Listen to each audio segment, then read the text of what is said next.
Hello, hello. What's up, everybody? I've got hello, hello. New. What's up, everybody? I've got monitor, a new monitor, I should say. Monitor. So I've got to adjust a bunch of stuff in OBS. But how's everybody doing? Catch up on some chats real quick. Hope everybody can hear me. Should be able to hear me.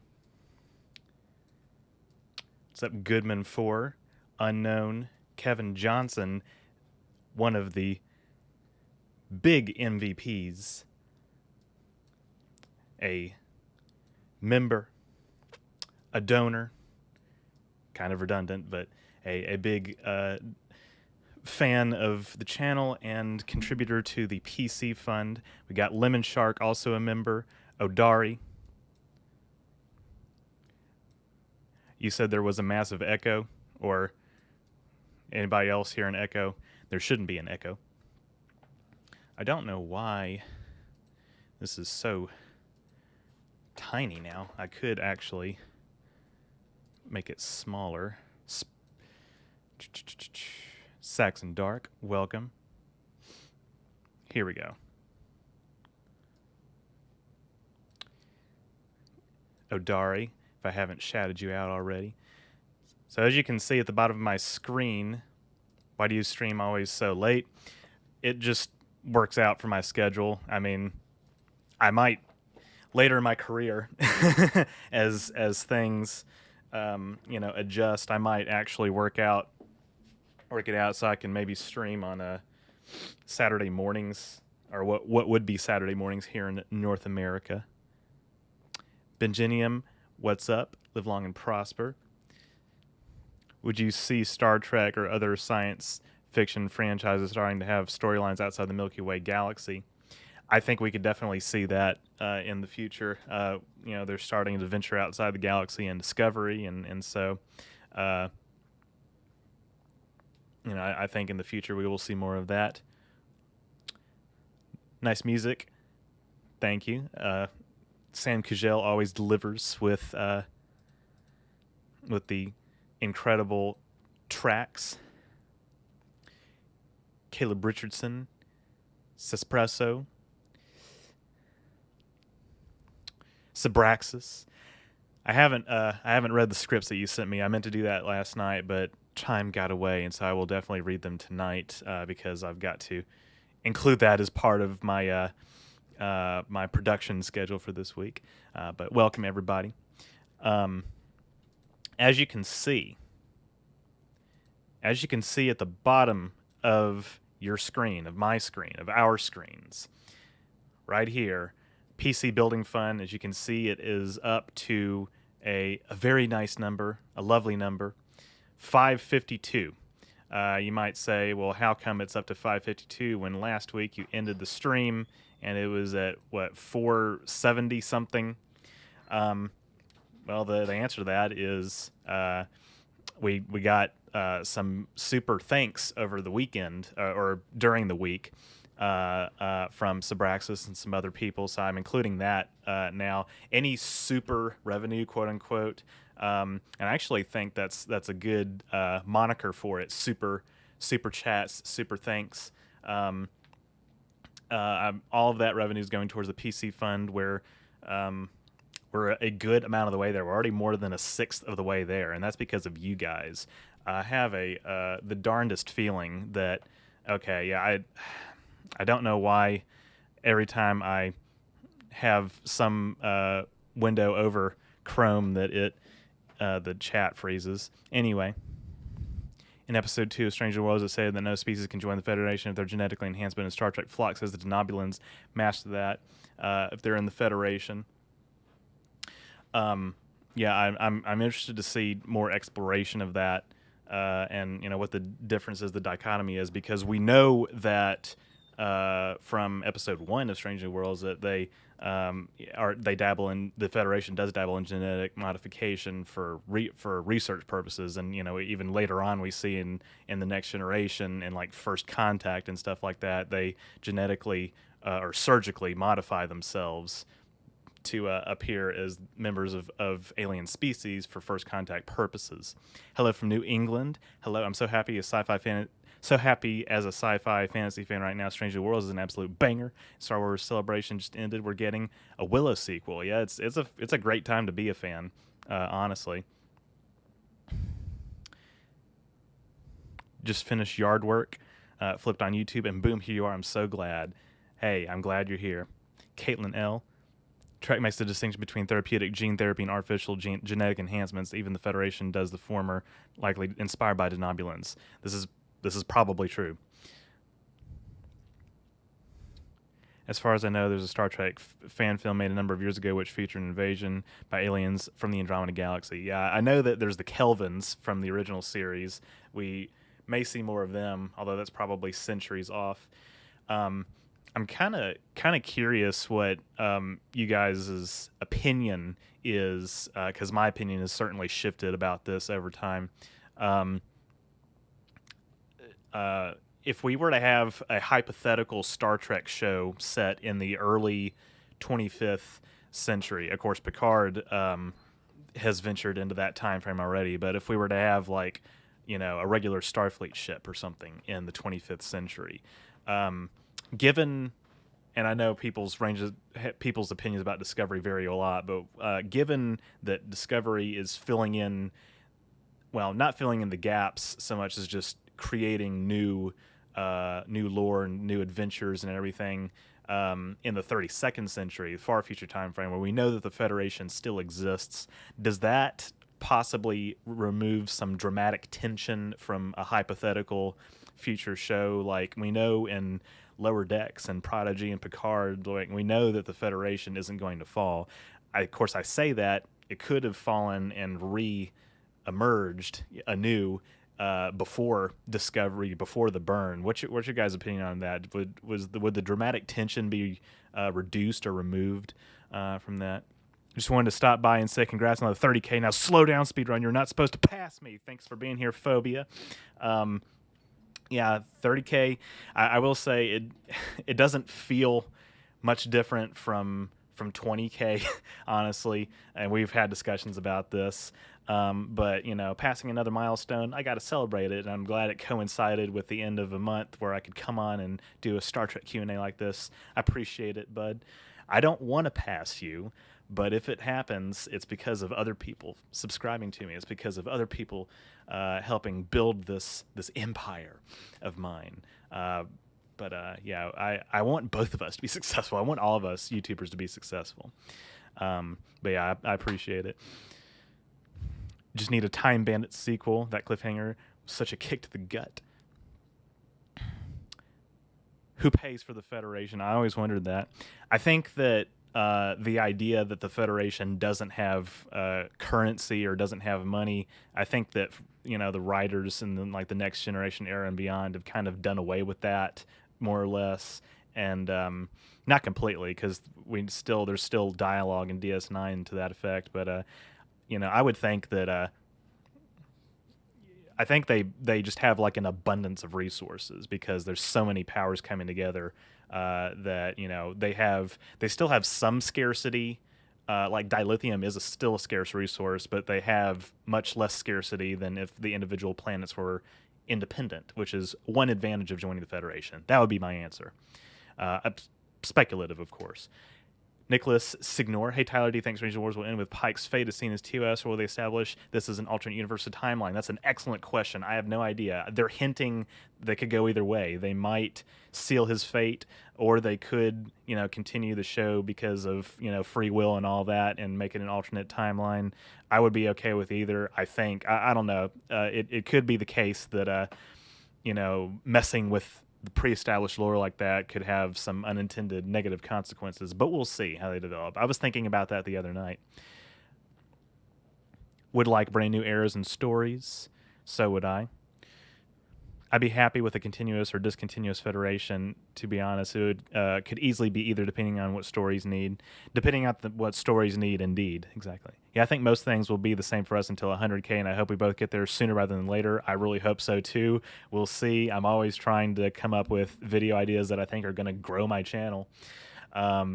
And I think you guys are really going to love some of the stuff that I have down the line. Not just alien species, but more science videos, more politics and history videos, Star Trek politics and history, not like, real world politics and history. Ship videos, all kinds of stuff down the line, and non-Star Trek content as well. They should end it right where TOS starts. That would be logical. I have a feeling that they probably will, but we'll see. What do you think happened to the Dominion at the end of Star Trek DS9? I think that they probably went into kind of a semi-seclusion. I was reading about this earlier, people's opinions on it, but I think that possibly what we would have seen is the morphogenic virus kind of taking a toll on them, and then they just kind of keep to themselves in the Gamma Quadrant for a few centuries, because we know that they're still around in Discovery in the 32nd century. They're just different, I guess. Or not different. I don't know why I said that. Just filled in the blank with a random word. Maybe they're isolated or something. Maybe the Dominion just is kind of keeping to themselves. I'm not sure. There's so much time to fill in the gaps. Why didn't you notice my super thanks? Mean Tyler, I did notice your super thanks. I did. I told you I did. It was very generous of you, by the way. Thank you so much. I can leave some hearts and stuff that'll make you feel better, Sabraxis, but I really do appreciate it. I saw it. I did not miss it at all. Yeah, don't forget to smash the like button. Hope with Discovery moving beyond the galaxy, we get a midquel series between Picard and Discovery about exploring the Gamma Quadrant, given it's the last 4 quadrants that we really haven't explored yet. I agree. We have seen very little, actually, of the Gamma Quadrant, all things considered. It was already discontinuous as a presence for some member worlds, including many of the founders, so it wasn't the same Federation necessarily, even without a 100% complete collapse. This is true, because, again, the fact that Earth was no longer part of the Federation after the burn, I guess they left after the burn, but, it's not just the human empire anymore so much as it is, a galactic alliance of sorts. My hope is that by the 35th century, the Federation will have fully embraced non-humanoid sentient beings like the Horda into ship design. I could see that. I think that's probably something that we could expect. Pike is using his knowledge of his death to take insane risks. Kind of is, isn't he? Yeah. We've certainly both been putting the monetary investment into growth lately. We have.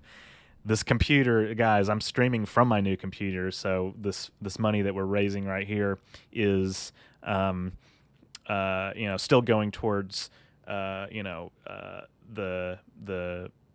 cost of the parts and everything. But I am using my new computer, and I love it. I love it so much. So thank you, guys. I mean, you guys kind of made it happen, because I just casually said one day, hey, I might want to build a new PC. And it was really necessary, though. But editing on this thing, smooth. I haven't done as much gaming on it, but I know it's going to be better. And I'm actually getting a new video card, too. I hope they kill Luke in the new Kenobi series. I wouldn't know. I'm not watching it. What's up, Debbie? Welcome to the chat. If they do subvert it, I'd hope for a tapestry kind of. He survives, but something worse happens, or it's worse for his friends and family or so on. So he goes back and chooses to embrace his fate. Possibly could see that. I will say I don't like it. It's one narrative choice that and it's not the Strange New Worlds writers' fault. It's Discovery, even though they probably share some creative staff. The fact that they did this to him, that he knows his fate. I don't really like that kind of foreknowledge in a character. Does the Federation have a centralized military? I know the series goes back and forth with saying Starfleet is not a military. But does individual planets have their own armed forces or not? They probably do. I'm sure the Andorian Imperial Guard is still around. Earth Defense Forces or whatever is probably still around. Why is Picard the best captain? I actually think that probably Kirk or Cisco is, but we can argue about that all day. Congratulations on 30K subs. Thank you so much, Freebird. I really appreciate it. It does feel good, actually. It does feel good.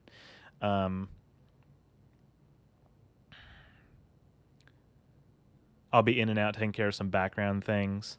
No worries. Yeah, smash that like button and join the Discord. We got Tyler King in the house. I'm running late as usual. Hey, so am I. I didn't start streaming till 5:10. We got $5 from JR. Here's a couple dollars in your fight against the soulless minions of orthodoxy. Well, thank you so much. I really appreciate it. Let me just edit this real quick. 557. Appreciate it. Love to see a Star Trek series based on the Terran Empire. What do you think? Personally, I've had enough of the Mirror Universe, but I know some people might like to see more, so we'll see. I'm not really keen on the Section 31 stuff either. Why is the best captain Cisco? Because he has to make the hard choices. I mean, Picard and Kirk have to make hard choices too, and Janeway. They all have to make hard choices. I just like DS9. Congrats on the new rig. Thank you so much. Let's try to get it right for the third time, guys. Who's the best captain? Why is it Kirk? I actually do think that Kirk is one of the better captains, probably the best captain of the series that we've seen, because he knows when to bend the rules. Picard is too by the books. Cisco arguably is also by the books, even though he commits war crimes in DS9. But it's dark. Who knows how many times it grew and contracted in the meantime? I agree. Lots of stories you can tell. If I may say, Tyler, I uploaded a new video where I recite my favorite poem of all time, Stopping by Woods on a Snowy Evening by Robert Frost. Have a look when you get the chance. I will, for sure. Everybody go check out Saxon's new video on his channel. What about Discovery's captain? Michael Burnham actually is kind of coming into her own as a person who's in command. So I would agree there. Springtime in the house. One thing we should see in New Trek is how does the Federation handle military alliance, like its alliance with the Klingons, for example. Australia is a major non-NATO ally of the U.S., but isn't in NATO. This is true. The Klingons, I want to see more of them. Just got in, woohoo. Thank you, James. Kirk is a decent captain. Cisco is an excellent captain, but Picard is the best captain. I guess it depends on what metrics we're using.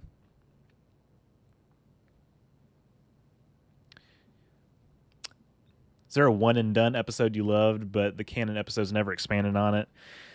I guess Distant Origin comes to mind since I just got through editing Voth, but there's better episodes. I mean, Distant Origin is a good episode, but there's better episodes as well. There's other good episodes. That one just came to mind. Kind of like they didn't really follow up on a lot of stuff that they established in Where No Man Has Gone Before in TOS, and also Where No One Has Gone Before. Well, no, they did follow up with the Travelers, and we're seeing more of that as well. Mirror Universe would work better as a mini-series. I actually agree with that. Just signed up for Paramount Plus. Got my wife on Strange New Worlds. That's good. Strange New Worlds is great. Who is the worst captain? Why is it Freeman? Yeah, she kind of has to be because Lower Decks is kind of a self-parody, even though there's charming aspects of it. The writing's just hit or miss for me. Frost and Hemingway are two of my favorite writers, as well as Salinger. Dude, same. Salinger's is up there for me as well. You're the only person thought Cisco was the best captain besides you. Seems like the effects budget for Strange New Worlds was cut. Sometimes they transport just out of frame and we only hear it. Or in the newest episode, we don't see the first Gorn ship destroyed. Spock just tells us. Yeah, I mean, possibly. I mean, I think it is possible that their effects budget is reduced. But again, sometimes we don't need to see everything. It can be implied. And I still think that's good storytelling. I don't think there's anything wrong with you pointing it out, though. With Hemmer being an Enar, do you hope the Enterprise era is going to get some love? I think it's getting some love. A little bit. I wish we get a little bit more. I'm more in line with Cisco as the best captain, but I have to say that the link shined on Picard's backstory has endeared him to me. Even some people didn't like season 2. That's fair. I just want to see a miniseries exploring the schism between the Romulans and the Vulcans. That would be great for an anthology series. Have like an episode or a few episode arc about that. Captain Christopher Pike. Maybe Pike's the best captain, actually. We're going to see a young Dr. McCoy cameo in Strange New Worlds. I don't know when he first got on the Enterprise. I wonder when we're going to see Boyce, actually. Only alternate universe I really want is more the Kelvin timeline. I actually like the Kelvin timeline a lot. Distant Origin is good, but its portrayal of evolution is hot garbage. This is very true, and I talk about that in my video. It's computer, extrapolate what this hadrosaur would look like if it continued to evolve over 65 million years, and then it just creates a humanoid form. Wrong. What Star Trek species do you think is the longest, will last longest in terms of their civilization? Probably the Tholians. Or of the corporeal species, the Tholians. But of the non-corporeal species, probably like the Metrons or the Q or the Organians. I think Organians would be a contender. Isn't it rather intriguing that Pike knows up front his tragic fate, but does not know when the tragedy will occur? How can he go about his day like this? Pretty disturbing, maybe even cruel. I agree, it's cruel. The fact that he doesn't know when it's going to come, I think is. I actually was thinking about this last night. That could provide some level of comfort. Not really, not really a lot, but it's maybe some, because at least you know, hey, it could be tomorrow or it could be years from now. I don't know. I'm still going to live my life. Just like we all, you know, we don't know how we're going to die or when we're going to die, but statistically, I don't know if, I guess, are accidents more frequent than old age? I would hope not. I was hoping to see the Gorn brought into the modern day this weekend. I was too, but again, the fact that they didn't show them, they didn't have to show them. Again, you know, dramatic tension is still there, even with them in the shadows. Which individual has the highest kill count of any Star Trek crew? I have no idea. Somebody would have to calculate that. Hello, Jane. Congrats, Tyler. Snark and Sass in the house. It only gets better from here. You're my favorite source for Star Trek. Thank you so much. I appreciate it. I'm glad somebody thinks so. I'm glad you guys think that my videos are good. Jeez. I mean, I think some of my videos are good too, but man, 30,000 subscribers. Wow. But again, we need to get it to 100. I would love to see a show based on young officers or a courtroom style show. I'd love to see a West Wing style show set in the Star Trek universe as well. Crinum, see how they were dealt with in the temporal Cold War. That's a good idea. Discovery in the 31st century. I'd like to see Gamma and Delta Quadrant societies. I agree there. Excuse me.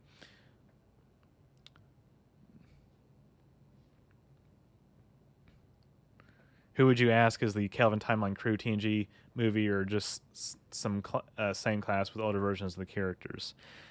Yeah, I'm not sure either. It would be kind of funny to see James McAvoy playing Jean-Luc Picard, but I don't think that's going to happen anytime soon. Nor does it need to. I mean, I've entertained the idea of rebooting TNG in the Kelvin Timeline with a younger crew. It would be nostalgia bait, sort of, but I mean, we all love Strange New Worlds, and it's got Pike and Spock and all those people.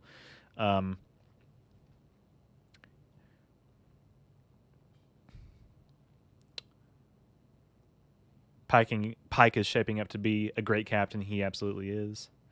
Will there be a Robert April TV series? I don't know. Probably not. We keep going back. I don't really care for the abundance of prequels that we have, but we'll see. Captain Freeland is probably a good captain. It's just that when she was promoted to command, her long-term partner, aka Admiral Freeman, was too high of a place for her to get a better ship without problems. That's actually probably the case. With Pike, they made it very clear that all the crew Pike was going to save were still, at the very oldest, or in their late elementary school years.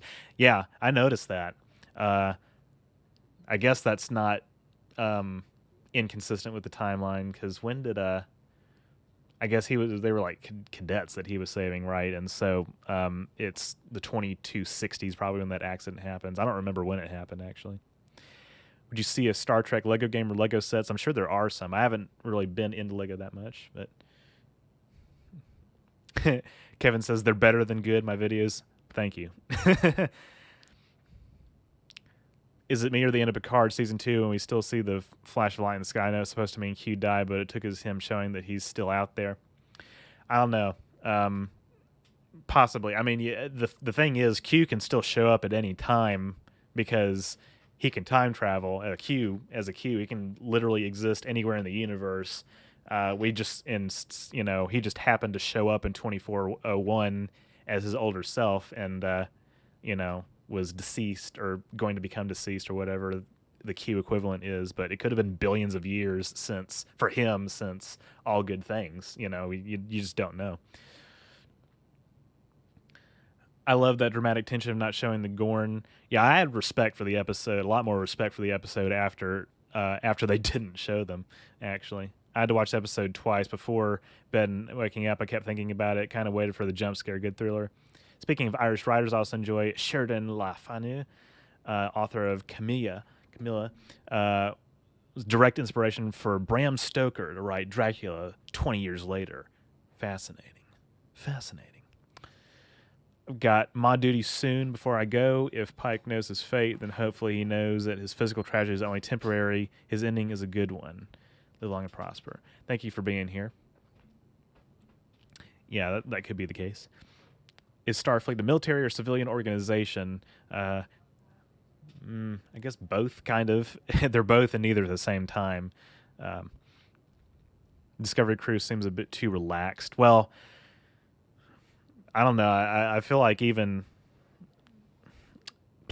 before then, that time frame, there's places that we see that are a little bit more relaxed than you would expect. But it's an exploration organization that can defend itself. Let's say.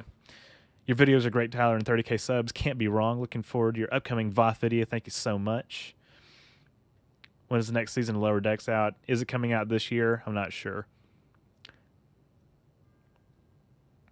I think not showing any individual Gorn in Memento Mori was actually a good decision. Yeah, I agree. John Berriman, a.k.a. Captain Jack from Doctor Who, is Kelvin Universe Q. That'd be interesting. Do you think Jason Isaacs will ever return as Prime Lorca? I have no idea if they're going to do anything with Prime Lorca. I wonder if we'll explore that in the Section 31 show. Currently in the timeline, McCoy is a Sciences Division officer stationed on Capella 4. Thank you, Debbie. Jake, really liked the Dune video. You did good getting most of the facts correct in the video, which I'm sure was a bit of research on my part. It absolutely was, yeah. Video's not really doing very well views-wise, but I didn't expect it to. I'm glad you liked it. I did get some people who were like, you still saying, you got this wrong, you got this wrong, you got this wrong. Well, you should have read the book first. Well, I disagree. I can still talk about it. The format of the video is not one that I would do that often, I will say. But I'm glad people liked it. I just wanted to talk about the universe a little bit. Lots of great Irish writers in U.S., among others, Phobia, says Saxon. He could be featured in Stranger Worlds, possibly. I wish you 100K subs, live long and prosper. Thank you, Philip. I really appreciate it. I hope we get there soon enough. It's probably going to take years, but we'll get there. I appreciate it. I could get down with McAvoy's Picard. He can be my Xavier and Picard. That's exactly why I mentioned him. Yeah, exactly. I like the way you think, Debbie. They're explicitly a military, or according to Deep Space Nine. Yeah, I think that just, professionalism standards have probably changed over the centuries is one reason that they might appear relaxed to us at certain points. I do see how that could be maybe somewhat off-putting to some people. It depends. It's a crazy episode that had me on the edge of my feet wondering, what did the Gorn look like, even though I know what they look like from the episode. It did its job. Yeah, I agree. It was very effective. You hear about Hard Space Shipbreaker. I haven't heard about that. Are you excited for the Orville? I'm not sure if I'll watch season 3. I liked season 2 okay, and there were parts of season 1 I liked as well. I'm just not a big Seth MacFarlane fan. I just don't really care for his comedy. I know they kind of toned it down in the second season, but it's still a Seth MacFarlane production, and I don't doubt that he, there's a lot of love that goes into that show, but it's just, I don't know. It's just not for me as much. We'll see. Enjoyed the Dune video. Thank you very much. Now that Star Wars has proven fan retention with extremely non-humanoid characters, do you think Star Trek may also, not just more model clay on the nose? I would hope so. I think that I think we could see more non-humanoid creatures. It just depends on the budget of these shows. One thing Dune gets right is its speculation about how interstellar travel is depicted as something very hard to do. I agree. Just out of curiosity, have you tried capturing footage from your Switch now that you have your new PC set up? I'd love to hear that it's fixed. I should try it. I haven't tried it yet because I haven't necessarily had a reason to do it in preparation for like a stream or anything like that. But I know we've talked about that. I also need to still get my monitor settings adjusted if I'm going to be recording other things in OBS. But that's on my list, Phobia, to try that. What famous actors do you want to appear in Star Trek? Man, I was thinking about this the other day. I don't know. I don't know. I think they've gotten good unknowns to play a lot of the characters that we've seen. There's been a lot of Star Trek actors who've done voices in Mass Effect. It would be cool to see more Mass Effect voice actors coming over to Star Trek.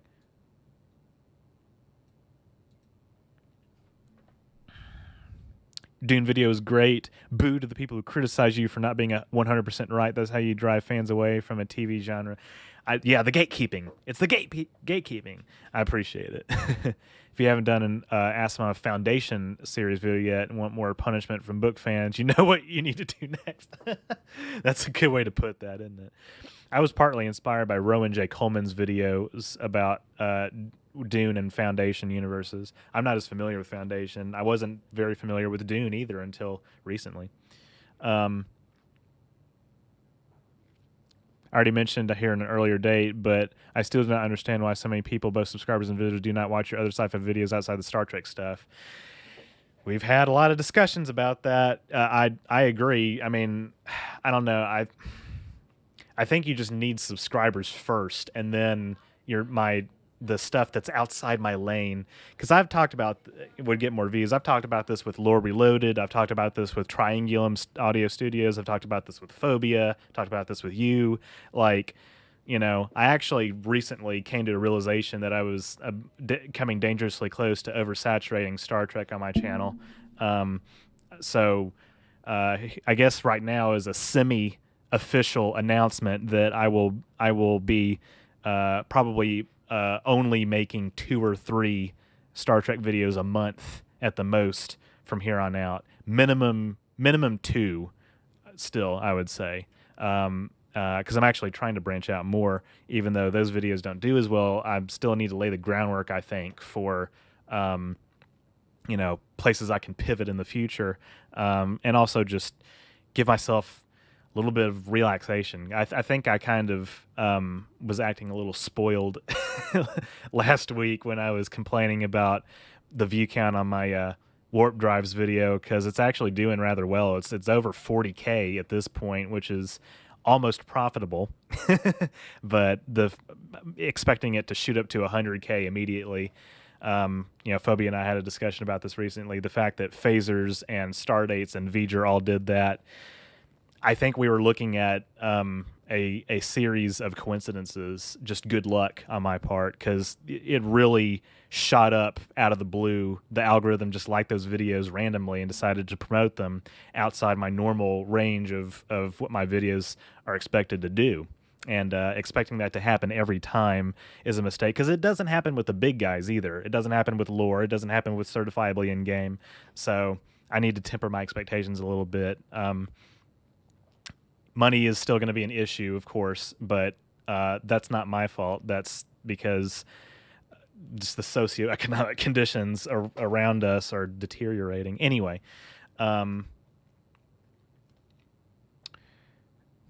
what happened to all the godlike aliens, like the ones that were in TOS? I think Q are the aliens we hear about nowadays. We've seen a little bit about the Organians and the Metrons. or heard about them. So they're still there, but I agree. TOS did go ham on those guys. Why did I spend most of my weekend watching the Orville rewatch season 1? I think it's a good fan version of Star Trek, and I enjoyed more reading Seth's notes on the episodes and Trek actors. That's, I can respect that. How would you feel if there was an organization akin to the UFP and they made first contact with us? What are your thoughts on this, and where would they land? They would statistically land somewhere in Asia, probably. I don't know.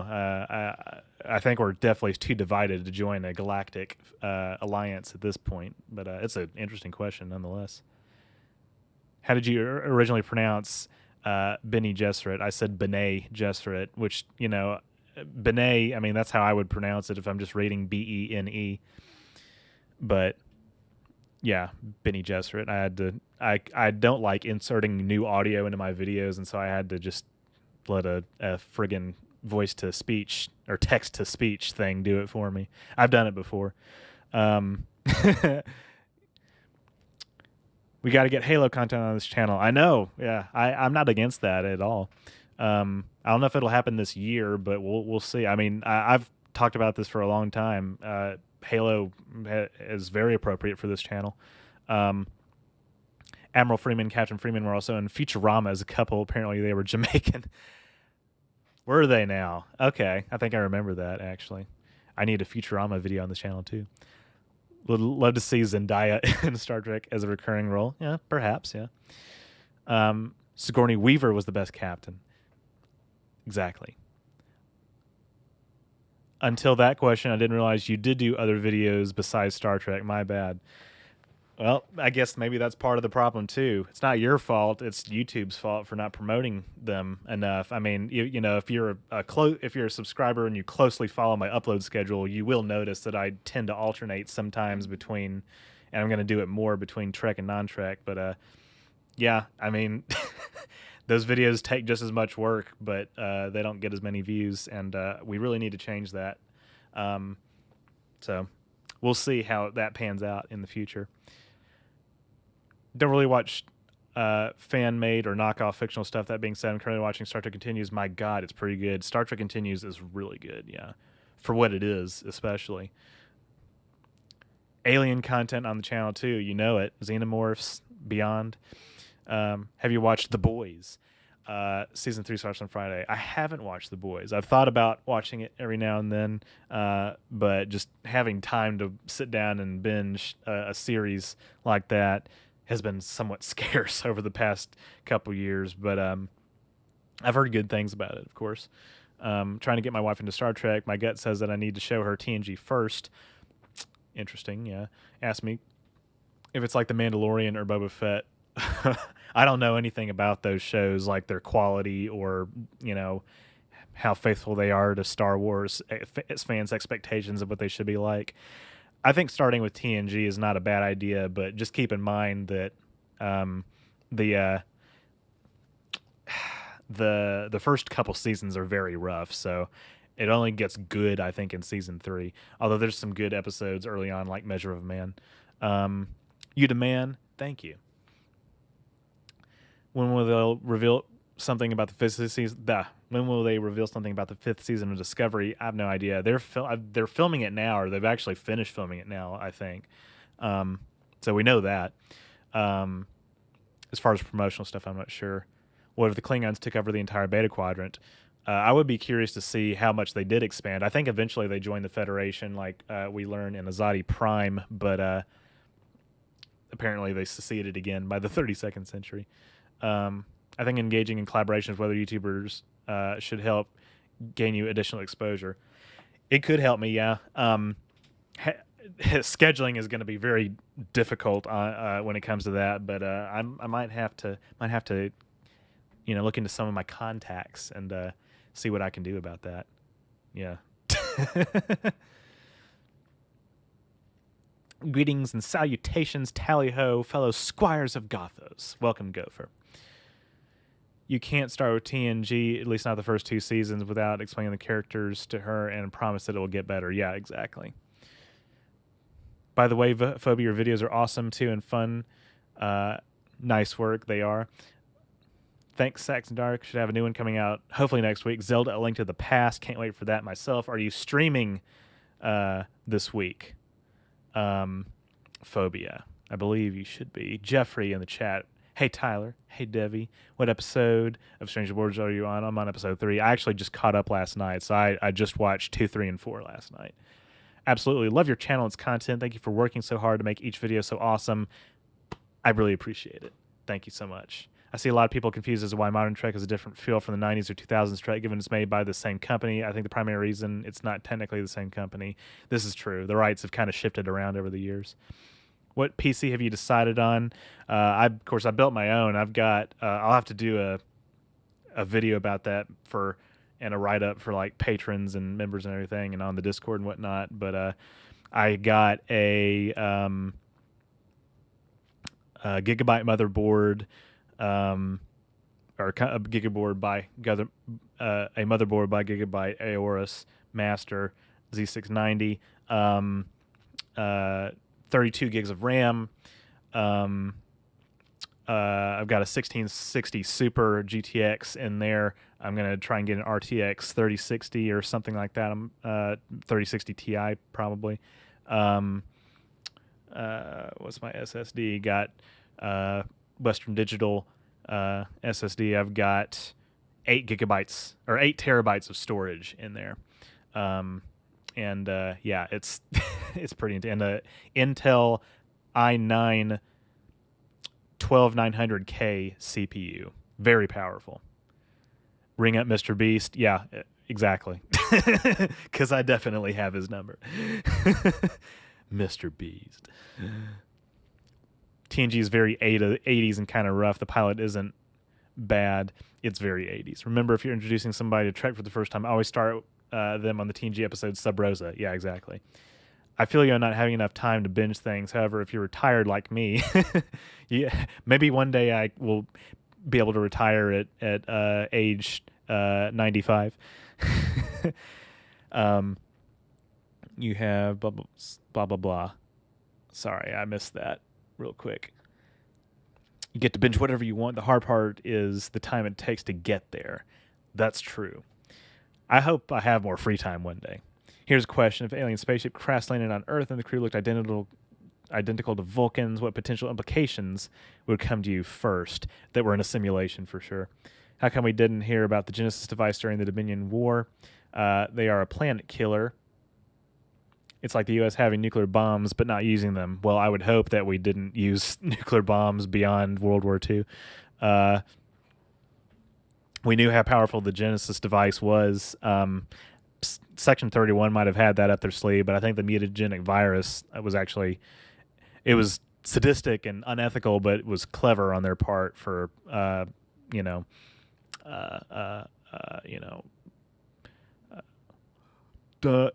and his brain went dark. Subterfuge reasons, I guess.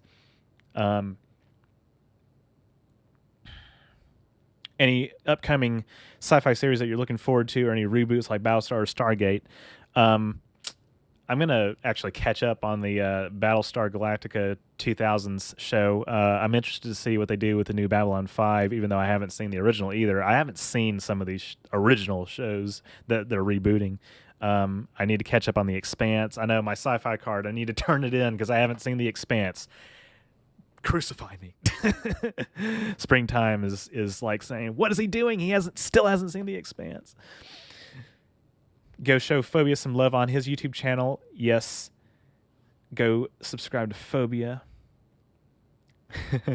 Streaming Metroid Zero Mission on Wednesday. Excellent. You guys be there.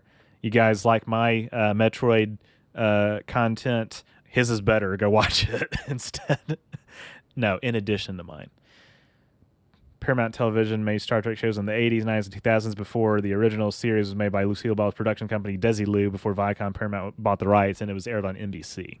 So Star Trek almost was a Comcast Universal property. Ugh. Shudders. They're worse than Viacom, I think. Watch the first 3 seasons of Voyager and a couple episodes of season 4, but then I returned back to Enterprise and TOS. Are the next seasons of Voyager better? Yeah, there's some good stuff in the later seasons of Voyager for sure. Is the United Federation of Planets organization most similar to United Nations, NATO, European Union, or individual federalized countries like the USA and Canada?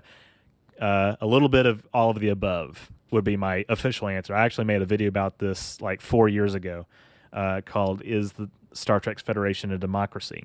You can go back and watch that. Very, very old video of mine. Super old. Very good stats, good components, and companies. Sounds like it's going to be great. It is great so far. How about video on the evil leapers from Quantum Leap? One of the greatest questions of the series. Who or what are they? I could see a Quantum Leap video on the channel at some point. If you're using a 1440 display, actually, I'm using a 2160p display. RTX 3060 would be an excellent option. Yeah, I'm definitely looking at probably 3060 Ti in my case. But yeah, that's a good card. Love your content. Wish I had friends that could talk sci-fi with me nowadays. Your opinion does get kind of commied out at times. Well, I don't really care for that. But I'm glad that you enjoy my videos. I'm not a communist. Not that communist is a slur or anything. But anyway, yeah, I'm actually glad that I have some friends I can talk about this stuff with in real life too.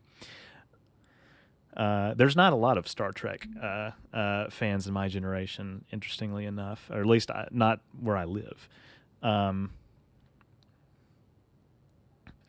Have you, or are you going to cover some of the races on the Orville? My apologies, this is already asked. No problem.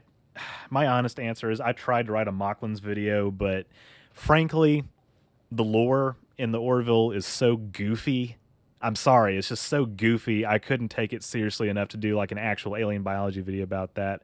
And I also don't really do review content anymore. So my honest answer is I did put some concerted effort into it. Maybe I will return to that idea one day. We'll see. But I did try. Yeah, the krill would be interesting.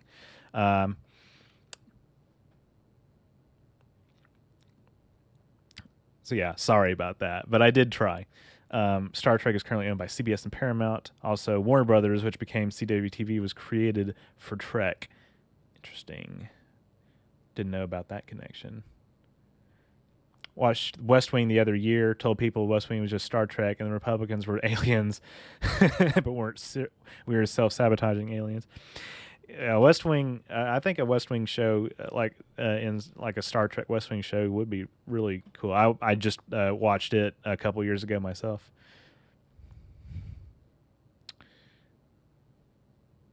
Personally, I think genocide is a potentially valid response when facing existential alien threats. Well, that's why DS9 is so great, because it brings up those really difficult ethical implications. I mean, there's stuff like that in Mass Effect with the genophage and the Krogans, but they're not as genocidal or as big of a threat as the Dominion, I would say. But we'll there's discussion on that as well.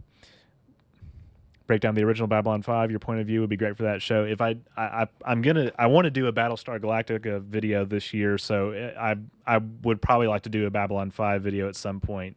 I don't see myself necessarily doing multiple videos on some of these old universes, but one video at least, just to test the waters. Yeah, I'd like to. I want to do it.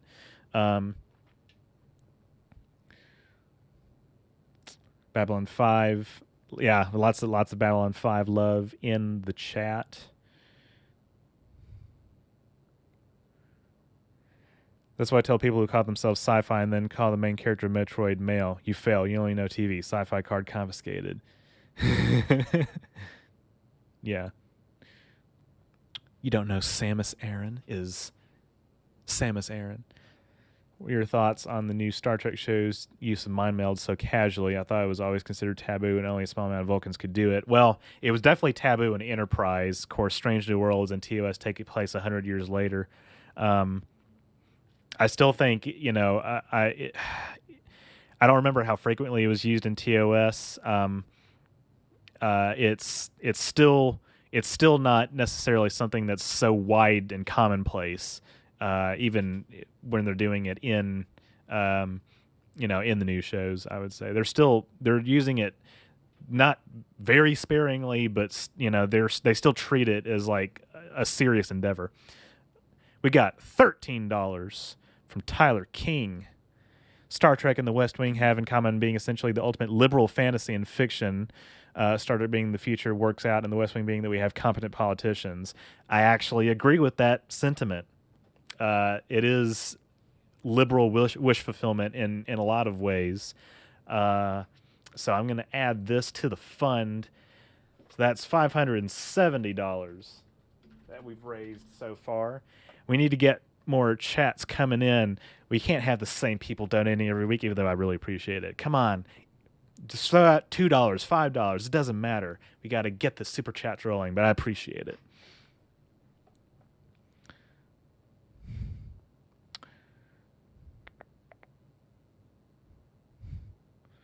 If somebody thinks that the hero of Metroid's male, they couldn't even be considered a gamer. Yeah, exactly. Expand or die, Rule 95 of 95th Rule of Acquisition. Would you consider making a video of Doctor Who on your channel? Maybe a Time Lords video at some point, but in terms of like, I don't know, doing like reviews of like the episodes of the shows or everything, I don't see that happening because, God, where do I even begin? The show's been on for like half a century continuously. Maybe lore. I'm not as big into Doctor Who, but I do my research. I try, so we'll see, perhaps. Michio Kaku is a joke and TV personality. I take some of the stuff he says with a grain of salt myself. Actually thinking of creating a YouTube channel talking about corporate mergers and acquisitions along with a series of YouTube shorts about entertainment rights and who owns what. Do it. That'd be interesting. Are the Mocklins all-male alien race? They're clearly a parody of those alien races that consist of space babes. They are the all-male alien race, and trying to apply any logic to their reproduction or their anything, it's impossible.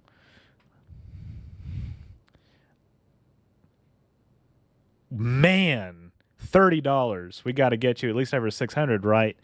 Thank you so much. That's big. Thank you so much, Gopher. I really appreciate that. Whoa, not 6,000. Not yet. Applause. Round of applause for Gopher. I really appreciate that, man. Thank you so much. Thank you so much. I'm going to catch up on some chats. God. All right, let me actually try and catch up on stuff.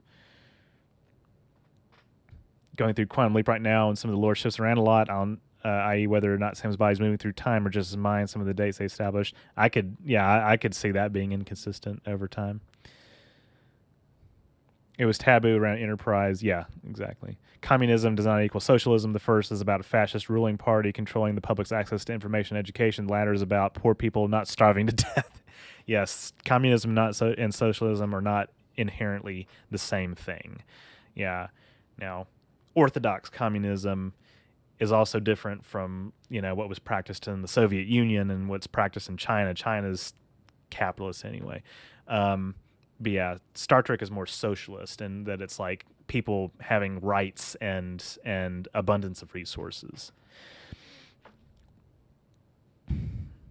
And The West Wing is kind of like a neoliberal wish fulfillment fantasy thing. Although it leans a little left sometimes. What do you think is a good idea to move to the U.S. now? I'm thinking about California or Florida. Man, I don't know. I don't know if I could recommend this country. I'm sorry, I don't know. I mean, as a citizen who lives here, if you have the money to move, anywhere, Florida just depends on how much you care about the politics. Although same with California. Cost of living in California is much higher, though. I would keep that in mind. Yeah. Ask someone else. I'm not sure if I could be the best authority on that. But yeah, just keep cost of living in mind. We got $5. Here's some monies from Goodman 4. I really appreciate that. Let's update that. Here's some monies. Thank you so much. Here's some monies. I know you probably don't want to do anything Dune related, don't do anything else Dune related, but I think an overview of the ecology of Dune would be very interesting, like Arrakis and stuff, talking about the worms, life cycle, and how animals survive. You know what? I might as well. I mean, some videos I make, knowing that they might not do very well, but the worms are very fascinating to me, and Arrakis and stuff. That's not a bad idea, actually. How the Orville get away with copying Star Trek? Because everything's a remix today. I would say not up to par with the shows they parody, Black Mirror, etc. The comedy is on point, and the story is there. Like Tyler said, it's kind of just too goofy. It's just too goofy, man. There's no logic to it. It's silly. Rowan J. Coleman recently posted Babylon 5 retrospective. It's pretty well done, and it's doing very well. It's got a lot of views, and that's actually hopeful for me. Branching out, doing other content. So yeah, I need to get on that Battlestar Galactica and Babylon 5 stuff, and Expanse and all of that. Communism and socialism are economic systems, not systems of government. They can either be totalitarian or democratic. Technically, yes. I mean, we associate communism colloquially with a system of government, and socialism, I think knowing that there's distinctions between all these different things is the bottom line. Does Star Trek promote communism? It promotes small c communist ideals and socialist ideals if we use them interchangeably and in the sense of like, actually, I don't know, not so much. I mean, there's still a government, so it's not really small c communist either. There's still a government that's powerful. It's just that people's living standards have been raised. So it promotes socialist ideals, perhaps. My hero was and always will be Carl Sagan. Mocklins aren't all male. This actually, yeah, we forget they're not all male. There are some female Mocklins. Said every 75 years female is born, but it seems that legend since you have Havina and Clyden, who was born female but got correction as well as Topa. Yeah, it's really their reproduction that's throwing me off. I tried to make an analogy with like seahorses, but it didn't really work out in the script that I was working on. I just don't see it. Any logic to it. Any thoughts on Garrick and Bashir rom-com? Can we ship it? I think that both of the actors would be into that. Maybe is like a not a full-fledged rom-com or anything like that, like a show or anything like that, but exploring that a little bit more. I want to see more Garrick. Not saying that to make fun of liberals. I know what you mean. Pick the middle of nowhere. Cost of living is big. U.S. cities is sky high and only getting higher. Yeah, that's the biggest thing. I mean, there's a lot of things I love about this country. Our politics are crazy right now. I don't think that's gonna change. Pick somewhere that has low cost of living. Yeah, so we're in agreement on that. Man. Watch Tyler's video and you'll find out if Star Trek promotes communism. Man, that video's 6 years old, almost. Ugh, that's rough. Hey guys, this is Tyler from Animator Kid. You guys remember my Animator Kid era? Who here remembers the Animator Kid era on this channel? Do you know what Animator Kid is? Let Bashir and Esri be happy together. Oh man, I keep forgetting about Esri. What do you think about Dr. Pulaski? I think she's a bitch. What was that? Oh. She's an interesting character. I think she's multifaceted, multidimensional. I don't know if I like her being there better than Dr. Crusher, but she gets some more flack than she deserves, but I don't know. She's kind of a hard ass. Everybody here likes Carl Sagan.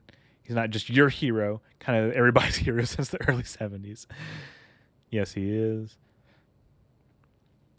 Pulaski had great character development toward artificial life forms. And the thing is, like, she was expressing a sentiment that was pretty common, I would say, towards Data, right? You know, it wasn't just her, it was how other people felt as well.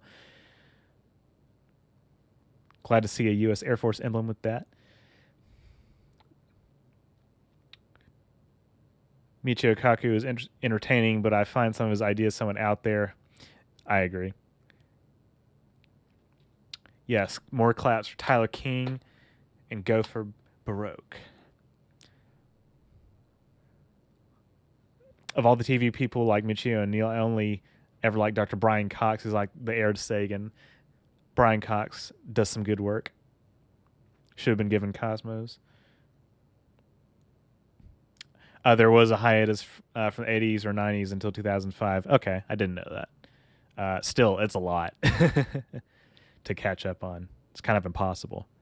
Michio Kaku has been a broken record and has been a day I haven't seen him talking. I didn't know exactly what he was going to say. I know a lot of commentators like that. We had a communist government in Poland. It was not good, but not as bad as in the Soviet Union. Yeah, it depends on the execution. You can definitely, it's unfortunately very easy to go authoritarian with systems of government like that and economic systems like that. As a U.S. Air Force veteran, I have a little pride involved with that emblem. If you had to choose Discovery or the Orville, new Discovery. I actually like the Orville better than the first couple seasons of Discovery, which I know is kind of sacrilege to some Star Trek fans, but to others it would be like, yeah, that's my opinion too. But I actually prefer seasons 3 and 4 of Discovery over all of the Orville. I think there was a significant improvement in season 3 and 4 of Discovery. Moving to Florida if you're young is a really dumb idea since good deal dealing with the catastrophic flooding and land mass loss in the coming decades. Yeah, exactly. I mean, I would say inland outside of a city would be my guess, would be a good place to move to. Also, Seth is a comedian, so he can directly parody Star Trek if he wants to. He could go further with it. Try to be more in Black Mirror's lane. As far as I'm concerned, U.S. Air Force still does Air Force Space Command. U.S. Space Force is somewhat redundant. I agree. I don't want to tell you what to watch. I know you're not a big Star Wars fan, but the Clone Wars animated series is really good and delves into heavy themes and topics. I could see myself getting some information from the Clone Wars for like future content, so that's not a bad suggestion.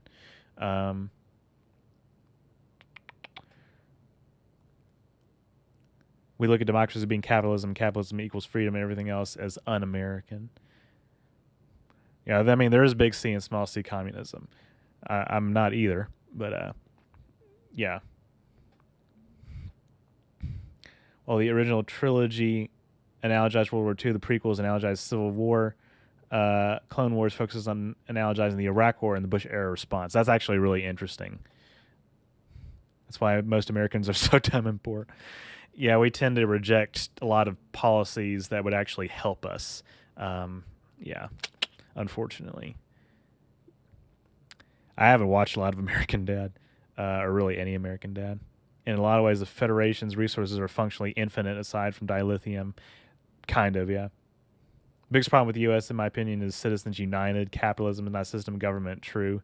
But when CEOs of the richest companies in our country have more to say in deciding who our elected officials are than voting citizens do, yeah, it kind of is. Yeah, it's a corporatocracy, a kleptocracy, a plutocracy, an oligarchy. How about a video just covering the mycelial network? I gotta do that eventually, I guess. Mitt Romney said corporations are people. Yeah, Mitt Romney has a lot of opinions. Yeah, Citizens United is one of the worst things to happen to democracy. Let's go with Ian Malcolm. Life finds a way. Yeah, I'm probably going to have to just give it more thought because I really couldn't figure out how to make any sense of it. Like, how do they... anyway, the genes, like, it's the chromosomes. Like, how does it... I don't know.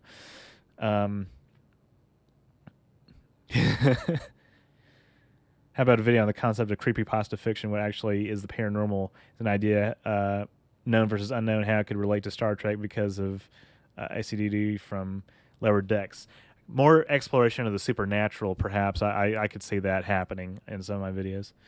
Um, I at best know of Animator Kid was just a previous nom de plume or a whole team. Oh God, Tyler, I haven't had a team ever. um, I wish I did. Um, but yeah, Animator Kid was my channel name from 20 well 2013 to 2021. So if you subscribed to me right after the beginning of last year, you might not have ever known what the hell Animator Kid is. But yeah, it was Animator Kid. It was named after the free animator software called Animator. And I just put kid on the end of it. It's like a username that I'd had since I was a kid. And I figured, you know what? I'm an adult, and so it's probably time to change my channel name. So I changed it to OrangeRiver, which is also a name that I've used for years. I actually own the U.S. trademark to the name OrangeRiver. Don't forget about the Electoral College. The Electoral College also, I think, is something archaic that should be done away with. We got a $5 from Springtime. I almost missed it. I apologize. How about a video about possible in-universe conspiracy theories in Star Trek, like Wolf 359 and other things like Wars That Were Never Shown. I would like to do more. I would like to do something about Wolf 359 eventually. Some of these ideas, again, I can't promise that they'll get executed this year because I have a lot of stuff that I have planned that I think you guys are going to really like, but we'll see. We'll see. I think, definitely next year, I think I might be able to open myself to more like off the wall ideas like that.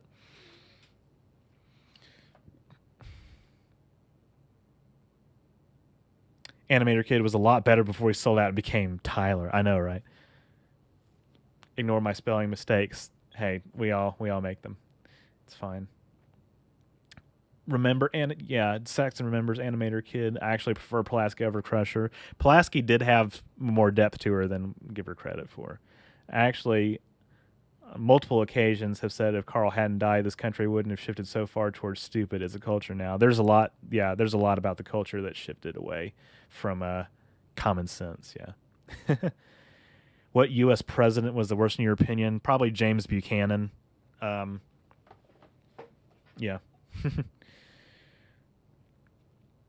Animator Kid was Tyler's emo phase. I mean, maybe not emo phase, but it was a phase, yeah.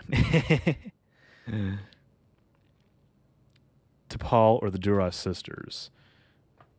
To Paul. Probably. Andrew Jackson was also a very awful president, yes. I also don't think that Donald Trump was a very good president either. In modern times, well, I don't know. I feel like enough of us would probably agree that George W. Bush sucked too. Man, I don't know what happened to the chat. Every Republican back to back, including Nixon, been ridiculously terrible. Nixon and Reagan won their elections. I had a video about Ronald Reagan's presidency on my channel that I unlisted, not because I was afraid of the backlash. It did get some backlash, but also my content shifted away from alternate history. If you become a patron or a member, you can access old videos of my archive like that. Don't forget, Bush made it possible for president no longer has to get approval from Congress to go to war. This is very important, yes, to remember exactly.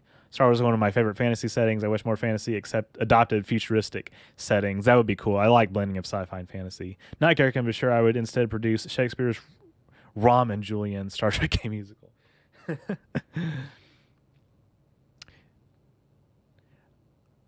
I did update. Yes. Okay. So 610 is what we're supposed to be at, I think, right? Yeah. What do you think of the South? Is it really so racist and religious? Well, here's the thing, Philip. Of course, I live in the South. It's definitely, I would say it's more religious than other parts of the country. Some more religion creeping into politics. Although, I mean, it happens in the Mountain West too, I suppose. The North also has racism problems. Just the whole country has racism problems. It's just a different kind of racism, I would say. But yeah, I'm not a big fan of some of the policies that are coming out of the Republican governments in the South right now. You know, Greg Abbott, Ron DeSantis, my governor, Bill Lee. Um, yeah, it's just, it's just, yeah. I just think it's a bunch of dangerous ideas confluencing together. But yeah, yeah, northern cities have huge racism problems too. I could rant for hours about how unethical the Patriot Act is and why there's no reason for the NSA to exist today. I agree with that. The Patriot Act shouldn't exist, and the USA probably shouldn't exist either. Um, I think the South is racist and poor. We're definitely more poor than the rest of the country. We'll be until the end of Quagmire created by the GOP, kind of not worried about the South. I mean, yeah, again, it shares a lot of problems with the rest of the country. It's just different patterns. I mean, you know, for God's sake, California has some of the worst homelessness problems that I've seen out of any state in this country. I don't I don't hesitate to criticize how California runs their state either. But yeah, the South is just full of poverty and just yeah, it's rough everywhere in the U.S. But like I said, cost of living outside of a city that's inland um, is probably your best option. If you should move to it, because there's a lot of stuff I love about this country. I like parts of our Constitution. Um, I like the idea of America. Just the execution's been very bad over the past few decades. Um, my superhero name comes from roughly 2001. All of the stereotypes you've heard about the South are absolutely true. Yeah, unfortunately.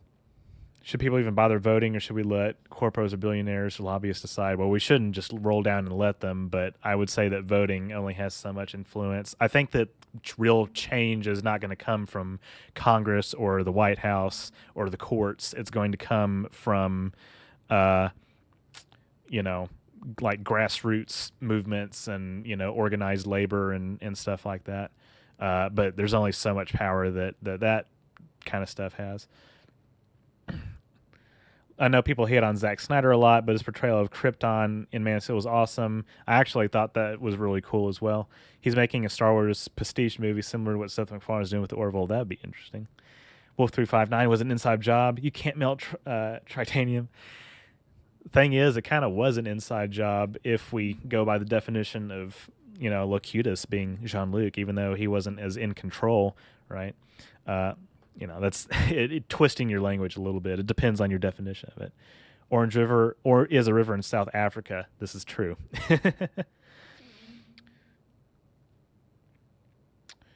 Woodrow Wilson, also pretty bad, yeah. Agree on the Patriot Act. He facilitated segregation in the South. Woodrow Wilson did. Woodrow Wilson, ironically, he governed during the progressive era, but his policies were very regressive. He resegregated the federal government. He grew up in the South, even though he's from New Jersey. He grew up in the South. Yeah, very racist man. I encourage everyone to vote third party if they're dissatisfied. Break down the Democratic and Republican conventions that are the biggest source of the political duopoly we're stuck in. I actually agree with this. I want to also echo the promotion of third party voting. I disagree inherently with the assertion that third party candidates are spoilers in elections. I could actually mathematically prove that's a false statement.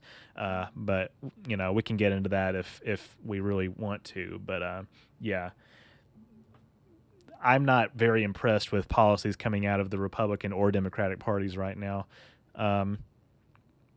Even though I lean left politically, I don't really. Yeah, I don't think there's much hope in coming from the two parties. There's a lot of institutional issues with third parties gaining power, but you got to start somewhere. Woodrow Wilson was not the worst. Well, I also don't think he was the worst, but he was pretty bad. I still think James Buchanan was probably the worst president. Somebody like him. After I became a rocker later, I went through a goth phase. Kitty Fiend Time will be back as soon as possible. See you in a bit, Saxon. Worst thing is dropping a nuclear bomb on 2 Japanese neighborhoods instead of military installations. The justification they would never have given up. What about the Germans? Yeah, it's actually a myth that the dropping the bombs was necessary to prevent a Soviet invasion of Japan because they were definitely getting ready to surrender. So yeah, that was just horrible war crime. Never should have happened. Yeah. So, and the thing is, Harry S. Truman actually did a lot of other good things while he was in office too. That was just a huge mistake on his part. Maybe not so much a mistake, but just a horrible decision. One of the biggest flaws in Star Trek nowadays is music. Could be, yeah. It's certainly not as memorable as old Trek. A vote away from the duopoly is a guarantee win for the other team. Well, again, like I just went through, I kind of mathematically can prove that that's not true. So we could get into that, actually, if people care about that topic. If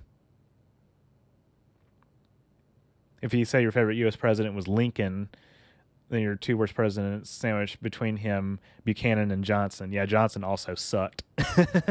Lincoln probably is the best president that we've had.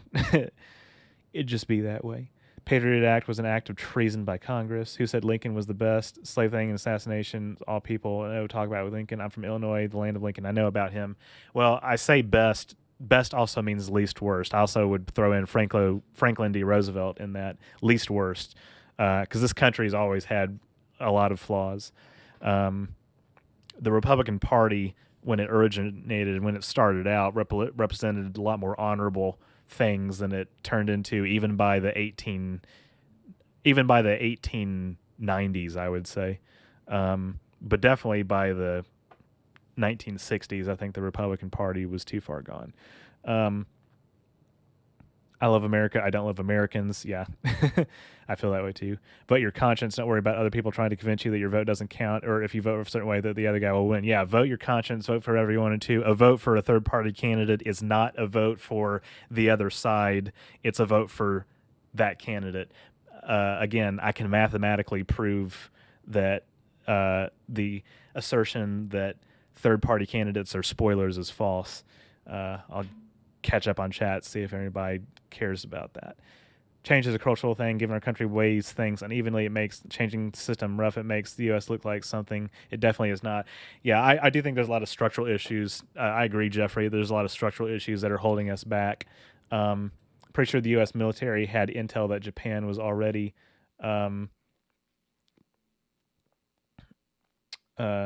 planning on surrendering. There was no need to drop the bombs. This is correct. Ranked choice voting would help break the stranglehold of right-wing monopoly controlling our government. I like ranked choice voting as well. I'm thinking of writing a story set in the South in 1744. A Cardassian ship crashes in the field. Go for it. No need to drop those bombs on Japanese neighborhoods. Yeah. That's why I believe World War II, the Axis weren't the only bad guys. America was just as evil. I mean, I definitely think that the Axis was worse, clearly, because it included Nazi Germany and just the Empire of Japan just did a lot of really horrible, brutal things that they have still not apologized for. Japan has still not apologized for to this day and still denies that they did horrible things. But yeah, the Allies was also composed of a bunch of imperial powers as well who did horrible things. I still think that it's, the Axis was like the clear, evil in that situation that had to be stopped. I mean, I do think that Lincoln isn't always cited as my number one. I do think he's better than most presidents, but again, I like FDR, even though he also did Japanese internment. I mean, again, that's what I'm saying. Like, every president has skeletons in their closet, and that, of course, not even skeletons in their closet, just really horrible shit that they've done. And FDR dragged his feet on civil rights, didn't really do anything on civil rights either. So I think you should create a Politics Star Trek podcast. If people would watch it or listen to it, I wouldn't mind doing that. Ranked choice voting is the way to go. I just don't think human rights are something up for debate. You don't compromise on that, and it's a big part of why I left the Democratic Party. Yeah, I'm definitely registered as an independent. Where does what does Federation's source of dilithium come from? Well, it comes from a lot of different planets, I would say, that just have it as a natural resource because it can't be synthesized or replicated that we know of. We can recrystallize it, but you can't synthesize it or replicate it. So they have to mine it from just places where it exists in the galaxy. I like some of the founding fathers, like Thomas Paine. Federation for Star Trek is an idealized version of the U.S. It is a does borrow a lot from that exactly. Woodrow Wilson helped popularize the Lost Cause and enabled the KKK to rise to prominence again during the Jim Crow era. He definitely was involved in that. President Camacho from Idiocracy. Yeah. I really wish that Lincoln was a bit taller than my conspiracy theory that he was just a giant would have more traction. It's funny how the robber barons were taxed at the highest levels ever and got away with almost nothing. Imagine if any of the robber barons lived today. We're in a second Gilded Age. I'm a big Jefferson fan, but the country was also a much different place then. Hard to say how he would handle the nuanced issues of today. I have a love-hate relationship with Thomas Jefferson. I think he had some ideas that were absolutely phenomenal, and I also think that he was wrong about some other things. But that's like everybody. So you're supposed to see least bad, least worst, whatever. You guys know what I'm saying. Least worst, least bad. I mean, you guys know what I'm saying. I like the idea about learning about third party ideas. I'll talk about that in a second. Japan has done terrible things. If you didn't know their history, they were brutal. They absolutely were brutal. There's a reason why it's called the Rape of Nanking. Read about that. And like I said, politicians in Japan still deny it to this day. Also, as far as I'm concerned, the Democrats and Republicans are two wings of the same party. Democrats are center right and Republicans are far right.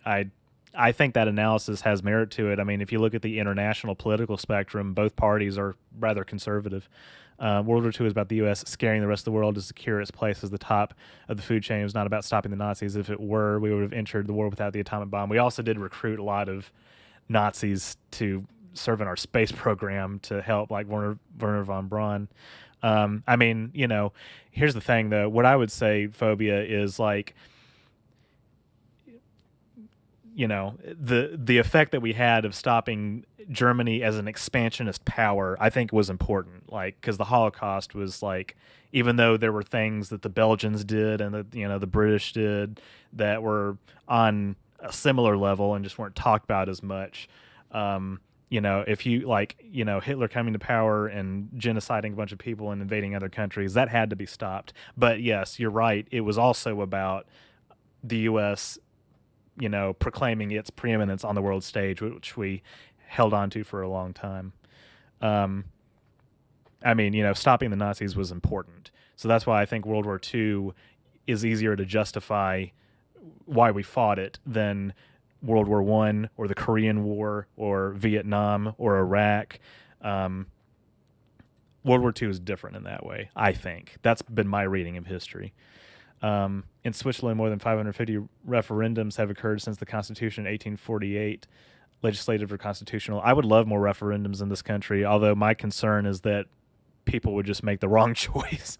I don't know. It's a generational thing. It's why I said I can't really trust Congress because too many of them were alive and adults during Jim Crow. Some of them were in power back then. This is true.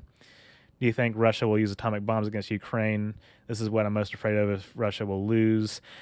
I mean, obviously, I hope not. I don't know if I would say that Putin is a completely rational actor, but I mean, I don't know. I think that I don't think there's enough evidence to suggest that it is very, very likely to happen. The U.S. entered the war before the bomb was invented. Your comment sounds like conspiracy theory nonsense, says David Miner. Well, I mean, again, as we stayed in, it was also about us, securing our place on the world stage. I'm an independent and centrist. Reagan Democrats ruined the party. Japan is having a huge wave of nationalism right now. I visited on vacation once, and there were a bunch of nationalist riots happening. Woodrow Wilson exhibited Birth of a Nation at the White House, a film that is explicitly racist. Russia's not going to use nukes. Nobody in Europe wins if a nuke is dropped anywhere. Trust that a nuke never nearer to Europe than India results in near total destruction of Europe. Yeah, I also think that's why I think it's very unlikely. Yeah. I remember a shop owner told us to go back into our hotel room and stay there the rest of the trip because he was afraid for our safety. Yeah, it's scary over there right now. Problem with the founding fathers of the country that they've been mythologized into saintly figures. This is really bad for looking at our nation with a critical eye. Yeah, we've definitely mythologized them to a large extent. I do think that there's a lot of fundamental elements of our Constitution that should be preserved and don't need to change, but we need to update it for sure with some new amendments that secure more rights for people. Many will die from toxic winds, etc. A blast zone in Europe means the entire country is gone. Each nation in Europe is like the size of Wisconsin. Yeah, I mean, I also agree it's unlikely.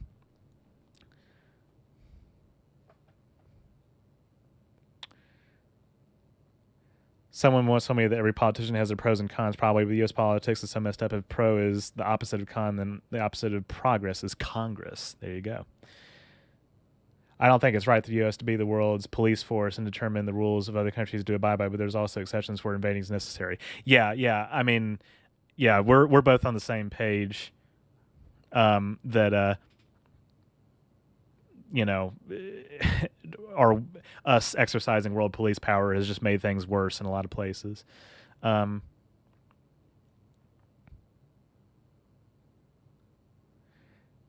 I don't agree. If anything, the founders are mostly seen as hypocrites, potentially well-meaning hypocrites, but hypocrites nonetheless. Well, it depends on who you're talking to. Like some of the there is more of a critical eye towards the founders now in academia and such, but there's also a lot of mythologizing of them too. So both things are actually happening. Yeah, I mean, I think issue by issue, we need to decide, like, does this thing need changing? Okay, let's update our constitution or pass a law or whatever.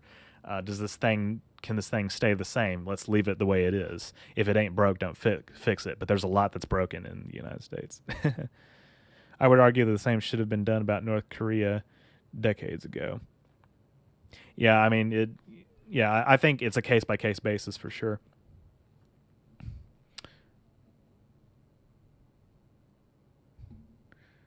Or are you worried about Russia, Ukraine? Biggest problem for you is gas prices and the general shape of Arkansas as a state, says Jeffrey. Nazis were an existential threat to the free world and everyone of Slavic descent. Had they won the war, they would have been the next victims of the Nazi Holocaust. Yeah, well, this is why it should go without saying, obviously, that, stopping them was important. But it was, as Phobia was alluding to, it was not the only reason that we fought in the war.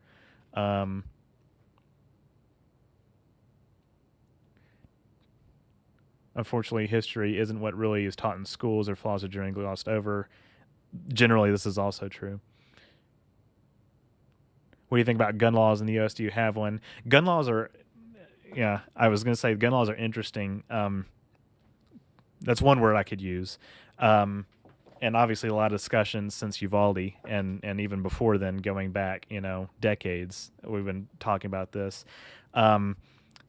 I think that it's fair to want to regulate AR-15s and other semi-automatic weapons, very powerful stuff like that can just kill like dozens of people in seconds. Like, no citizen needs that. I don't know if I don't think I would be in favor of like a handgun ban though. First off, I don't think that's necessarily constitutional, but regulating this stuff, I think our gun laws are not strict enough.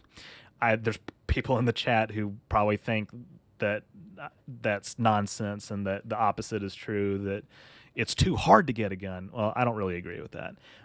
But yeah, I would say I'm a centrist on the issue. But I mean, there are steps that we absolutely can take to reduce mass shootings, and we're not taking them because the Republicans are paid off by the NRA, and also probably Joe Manchin. I don't really know who all of his donors are. I know he's a bitch of the coal industry.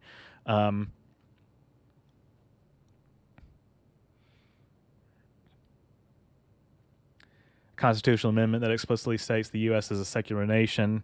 Yeah, we should reemphasize that. I agree. We just like physically being near certain countries, often where people don't want us. You don't think the U.S. needs active troops stationed in Japan just because? Oh my God. Yeah, I mean, I don't think that we I don't think it's inherently wrong for us to have an international presence, and have a presence in other countries. But could we reduce the number of military bases overseas? Absolutely. I think the military budget should be cut in half, if not more. I do. We're wasting so much money on useless shit that could be used to feed our populace. And I think it's disgusting that both parties continue to bloat the military budget. Although that said, there's a lot that we could still do with deficit spending. That's another conversation. There should be an amendment stripping corporations of their personhood and allowing all political spending by anyone who isn't a U.S. citizen. I would also cap the maximum, allow a quantity of political spending $100 at minimum wage. Watch politicians bend over themselves, raising the minimum wage, tying it to inflation. Yeah, tying the minimum wage to inflation is probably a good idea. Or some cost of living index, something.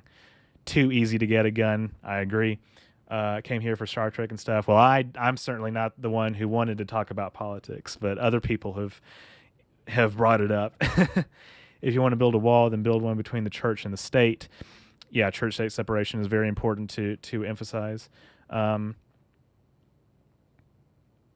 would also pass a constitutional amendment requiring all corporations wanting to take advantage of limited liability have labor representation on their boards and share ownership with their workers. I actually think that's another good idea as well, because in Germany, for example, and other countries, like, corporate boards of directors have to have a labor presence by law there as well.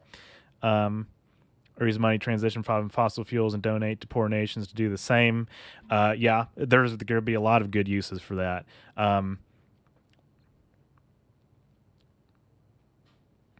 What do you think about the Kazon from the first seasons of Voyager?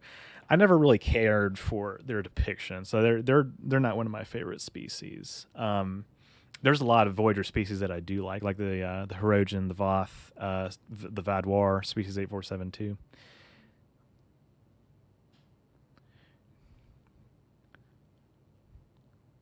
There are laws around the world about how many times richer CEOs make versus their base employees. Yeah, we definitely need one of those. For 1 year, we should swap the military budget with the NASA budget.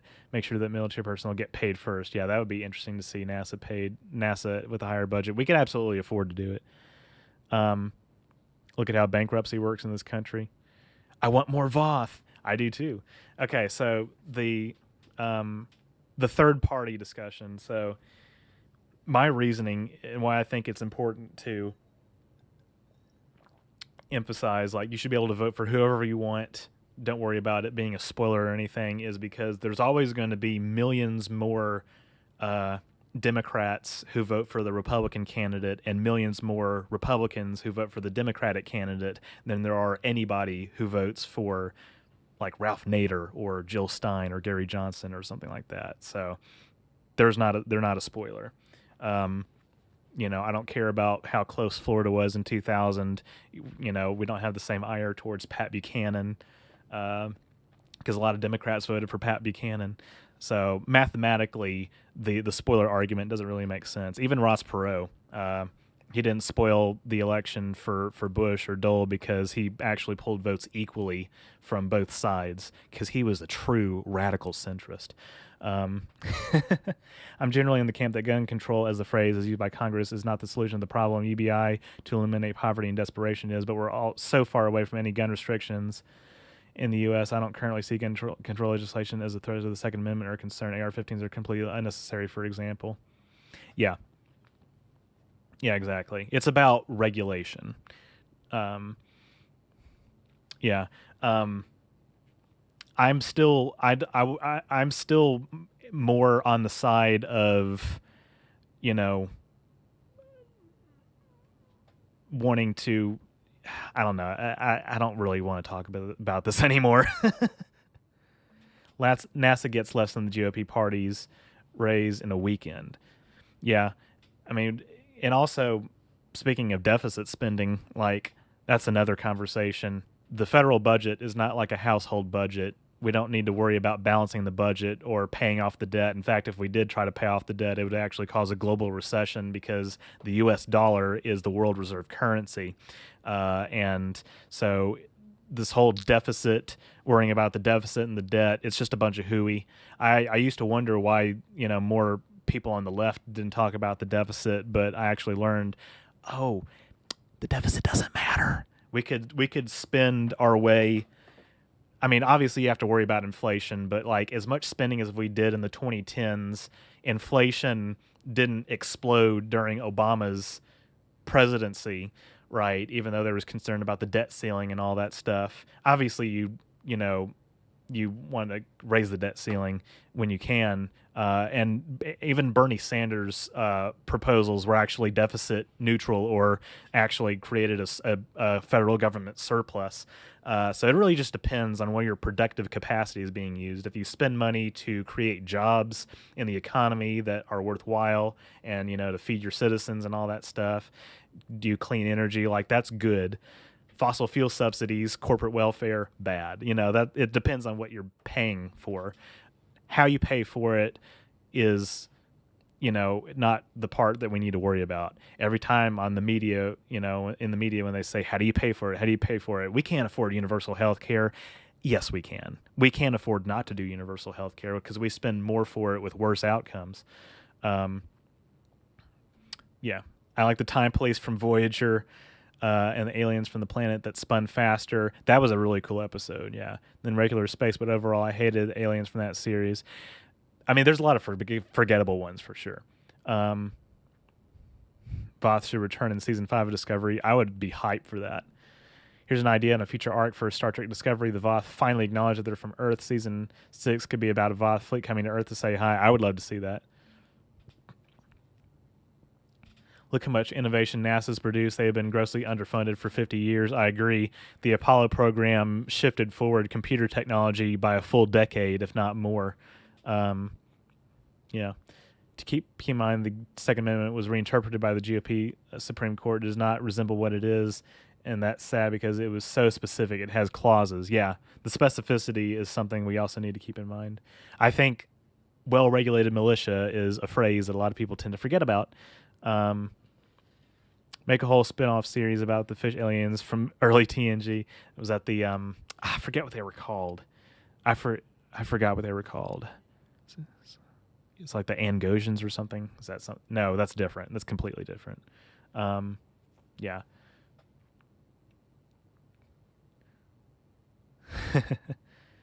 Would love to see the Voth. I'm kind of done talking about politics. I'm going to talk about problems I didn't create for so long. I know. I'm kind of getting tired of it too. Remember, the U.S. was actually concerned about national debt. Oh yeah, the before time. Can't afford argument is so hypocritical when you see our military budget grow every year. Medicare for all, if implemented as Sanders proposed, would be a massive economic benefit. Yes, it absolutely would. Think about this. The U.S. income inequality is worse than Arab countries and has been that way for a very long time. Man, that's rough. Yeah. I think Star Trek messed up with genetic modifications. It may be a way for a brighter future. Yeah, it depends on I think I could see the Federation making better use of it because they are like a more egalitarian society. My concern with gene editing in real life is that it would become a tool for the rich to, just kind of engage in like social control, perhaps. It's not something we need to avoid. They never cared about the national debt. Investiture in the American people is less money for corporations being necessary for the security of a free state. Anybody watch Upper Decks? Antedians, thank you. And I knew it was an A.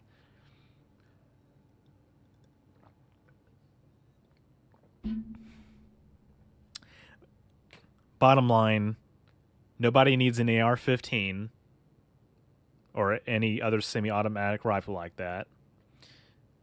Mental health is also part of the equation. Medicare for all, Citizens United, ranked choice voting.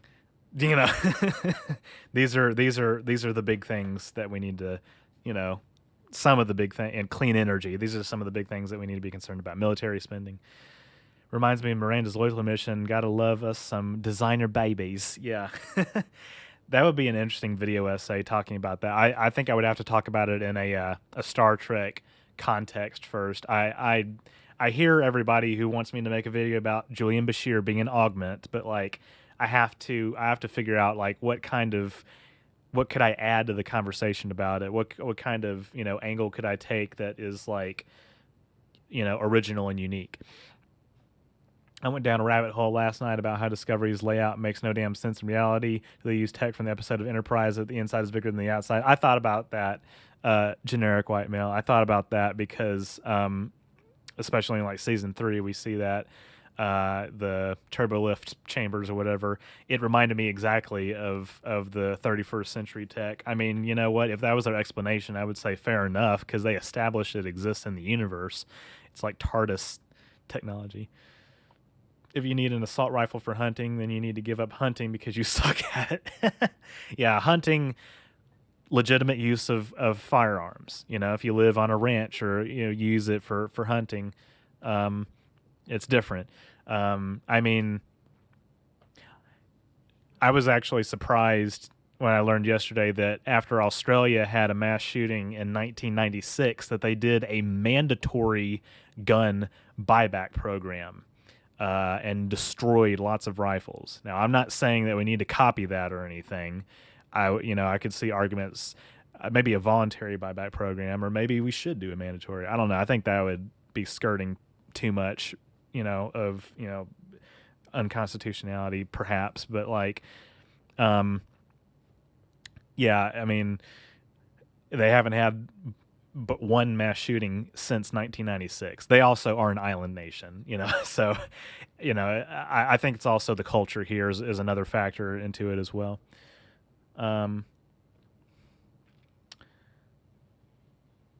If Paramount collaborated with Studio Ghibli on an animated series, Star Trek series, what would be everybody's reaction? I don't know. That'd be interesting to see how a galactic scale war like Clone Wars or Dominion War would really be like. Maybe you should do a video about that. I know that Isaac Arthur has videos about that too. I could see that being a legitimate use of my time. Here's the thing, guys. Like, God, there's so many topics I want to explore. I have to space them out a little bit because I don't want to oversaturate my channel too much. Like, you know, I think a lot of you know, these new ideas, fresh ideas, I want to take them into account. I mean, I've done suggestions from my audience, obviously, about like, you know, transporters was a live stream suggestion. Hybrids was a live stream suggestion. Non-corporeals was suggested by Sabraxis years ago. And so I can't promise I'll get to some of these videos soon or anything, but eventually would I like to make a video about some of these things? Absolutely.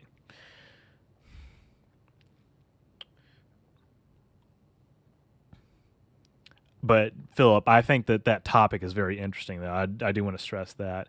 I do want to talk about the Romulan War, perhaps sooner than later.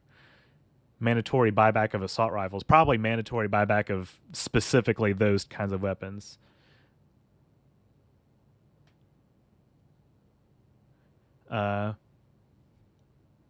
I call stuff like that small stuff and just shrug it off. Having said that, if it annoys you, that's completely understandable. Yeah, I mean, it is small stuff because, like, narratively, it depends on how much it impacts the story.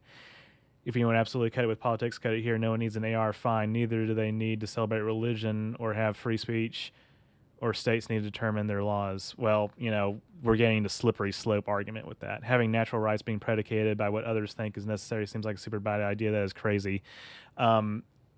Well, again, I mean, natural right to a weapon that can kill, you know, 50 innocent. I'm thinking about Pulse nightclub, 50 innocent people in a matter of seconds. Like, you know, that's taking away other people's right to life. I do believe in free speech. I believe in, you know, freedom of religion and everything, but I'm also, you know, think that separation of church and state is a very serious thing that we need to, like, you know, emphasize more in our laws. Um, I think I'm sorry, man. I mean, I just don't think, and I just don't think anybody needs an AR-15. Um, you know, if we agree on that, that's great. Uh, my problem with broad gun control, in my view, is that cops will always have them. Look at the Uvalde shooting. Cops did nothing and arrested parents trying to enter the building and save their kids. This is another issue for sure. Um, yeah, I mean, I don't. My thing phobia is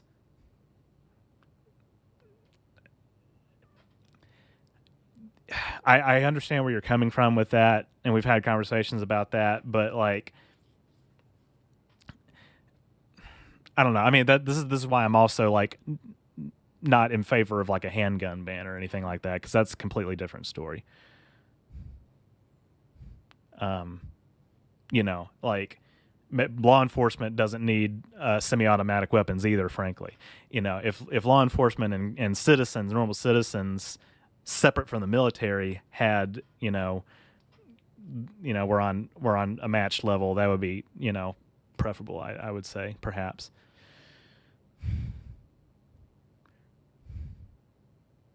Well, I mean, okay. I want a Star Trek anime mostly as a desire to see how they come up with anime wifeys. They definitely put women and Starfleet officers in tiny skirts. Ever thought about putting one series or ship against another, like Janeway or Kirk? Comparing their approaches to stuff would be interesting. I'm not so much worried about unlawful criminals so much as I'm worried about lawful ones. This is true. Doesn't bother me much. I just think that kind of funny and takes me out of the show a lot of times. What if Janeway and Pike had a baby? I don't know. If I was able to successfully achieve broad-based gun control, it would also apply to law enforcement. Yeah, that's what I'm saying. It should apply to law enforcement agencies. You'd have my vote, but good luck getting that passed in this climate. Well, that's the thing with anything, um, you know, getting it passed. Yeah.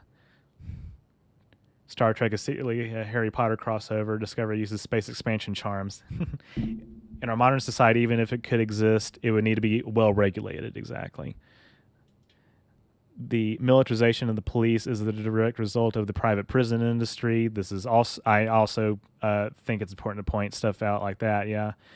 If owning assault rifle is more important to someone than a child's life, then that's some really fucked up priorities. Exactly. I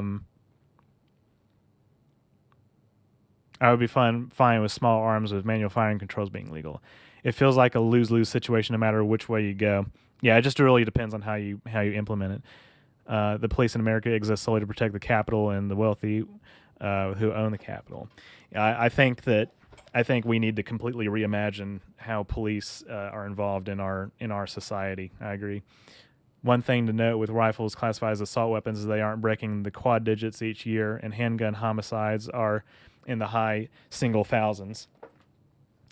Yeah, I mean, it's all like I said. It's also the culture. It's also mental illness. It's also poverty. It's also, you know, social programs not existing. Like Tyler, I don't think that you're wrong to point out that, like, because, you know, you're just pointing out information. Um, so there's no easy answers to this. I think one easy answer is, you know, to ban AR-15s, but it's not gonna turn us into a utopia overnight. So like we should all be able to agree on that. I don't, you know, it's not. The whole thing is not. The whole thing's complicated. So separation of church and state is mentioned in the Bible. Yeah, and so is abortion. True, it's actually abortion is actually sanctioned in the Bible too. Interestingly enough. All I'm saying is that Star Trek anime would be chock full of sexy anime women. It'd be glorious. They should definitely have sexy anime men too, a little bit for everyone. I would be interested to see what a Studio Ghibli type, Star Trek would be like. That's never crossed my mind before, but who knows? Um, why do you think the GOP first move is always tort reform? Why do the GOP look at lawyers as bad people? Why is it Antifa or anti-fascism is seen as such a dubious group in the freest country on earth? Yeah, I mean, yeah, yeah. My solution to the welfare issue is universal basic income. Uh, Although, I mean, I think having like disability on top of that and unemployment on top of that and stuff like that is also like, we shouldn't do away with that. Um, it would be just like universal social security, which we can afford. It would be expensive, but we could afford it. If we tax the rich at a reasonable rate. And before anybody says anything about, capital flight, yeah, well, you know what? The rich are not job creators. They hoard wealth from the working class. Yeah, defense attorneys are doing their jobs for sure, and yeah, Antifa. I mean, I certainly am not one for vigilante justice necessarily, but I think that Antifa also gets overblown for sure. Honestly, my big idea is that everyone has to get registered to get a gun at only the cost of having to go through a background check. But then that pass gives you free pass to get everything up to machine guns. I don't know if I would agree with the last part, but the fact that we can agree on getting registered and having a background checks, I mean, the fact our background checks are so lax right now. I mean, here's the thing. Most Americans actually agree that you should have background checks, stronger background checks and, that kind of stuff. That's just spitballing. The conversation may be approaching spinning the wheels, perhaps. Say it again for the people in the back. Owning land is not a profession. Yeah, landlord is not a legitimate profession. Do you think the Pope is pro-Putin? I have no idea. I haven't kept up with the Pope's, thoughts on world events. Actually, to be perfectly honest, yeah. Well, if we can agree that there are things that you shouldn't be able to possess, certain weapons that you shouldn't be able to possess, then where we draw the line is somewhat arbitrary. But if you use common sense, I think we can arrive at a legitimate conclusion that is like is reasonable. But again, my thing is I don't really see reasonable gun reform happening in this country anytime soon. That's the other tragic part about this. All land not owned by individuals should be owned by the government.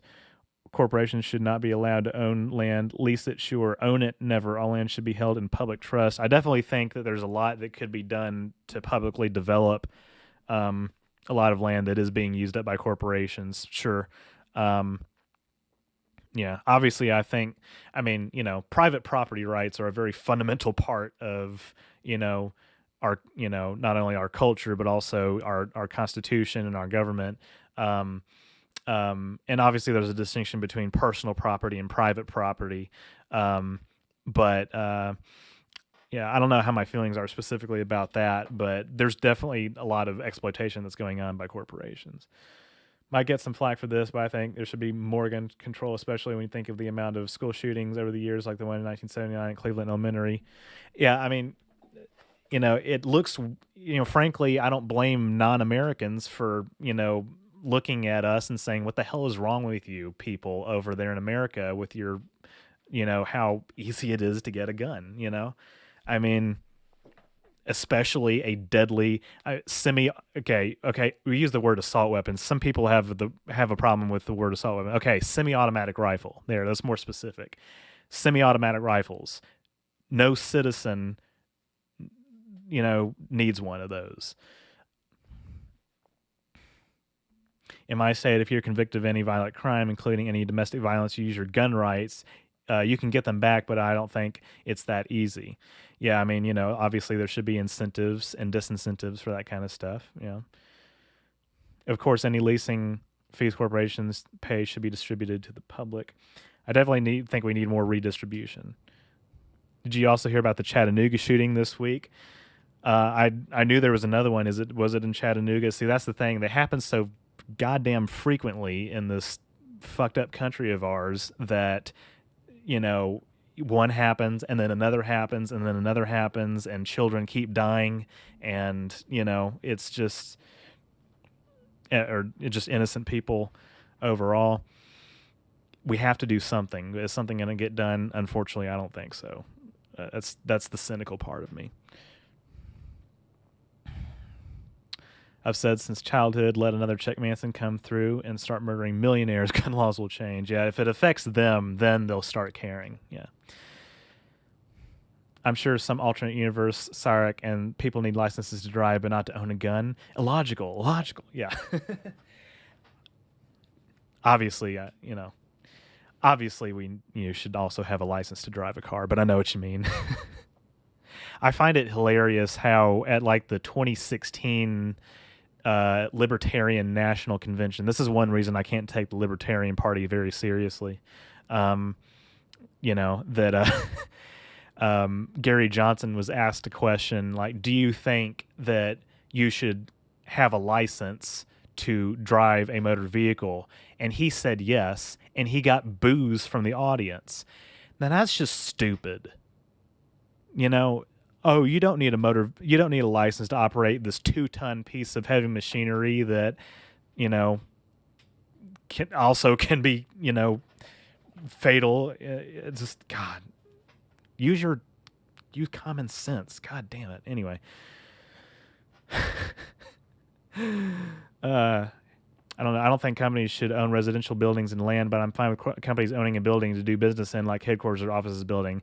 Yeah, I mean, that would probably be okay with me. It would depend on. I mean, yeah, I don't have like a fully formed opinion on this.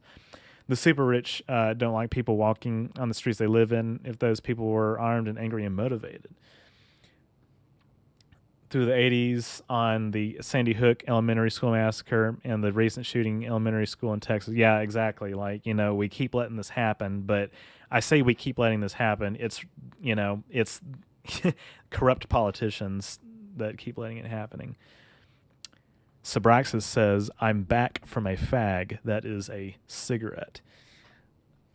That's that's why I hope this doesn't get demonetized. Anyway. I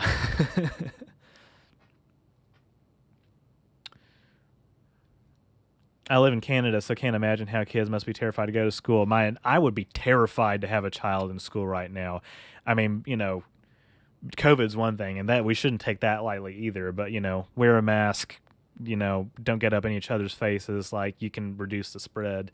And once they introduce a vaccine for children, that's another level of precaution that parents can take. But like school shootings, I mean, only in America does this happen anywhere near as frequently.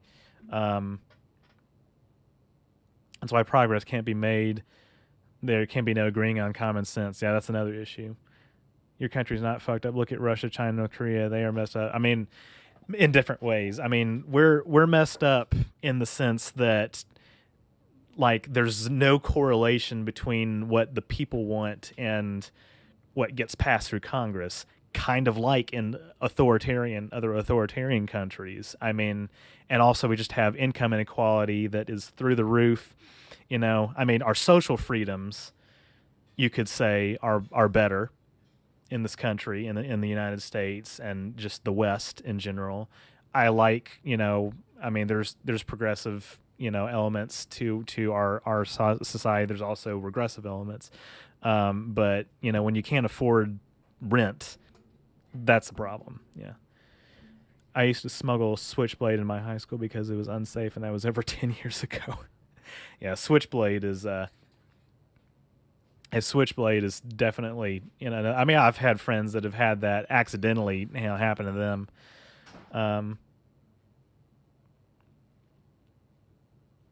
Yeah, but like, I know what you mean. You don't call cigarettes fags in the States? No. We do not. It's a has a very different connotation here.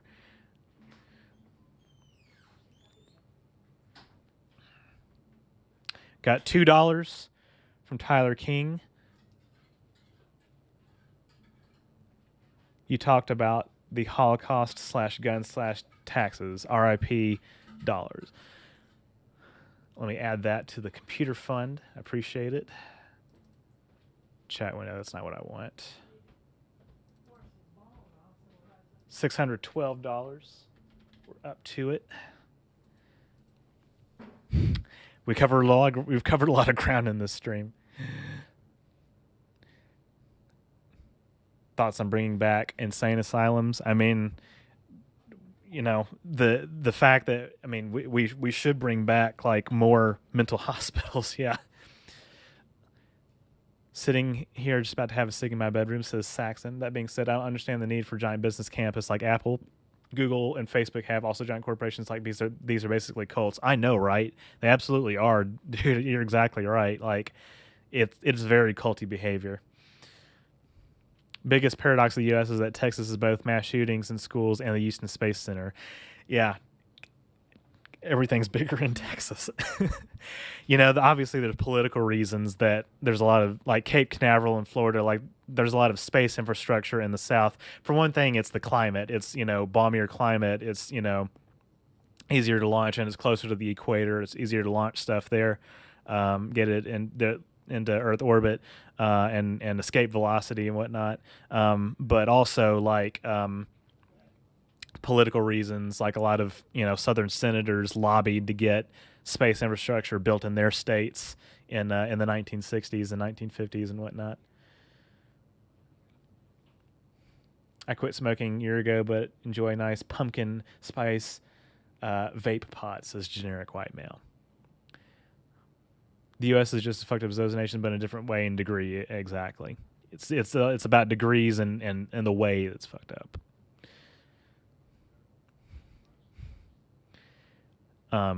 But again, there's, like I said, there's a lot that I love about this country. There's a lot of parts of our Constitution that I think are great. It's just the execution of the way things are being handled. We should all be able to agree that that's not, it's subpar. It's subpar. It's not cool.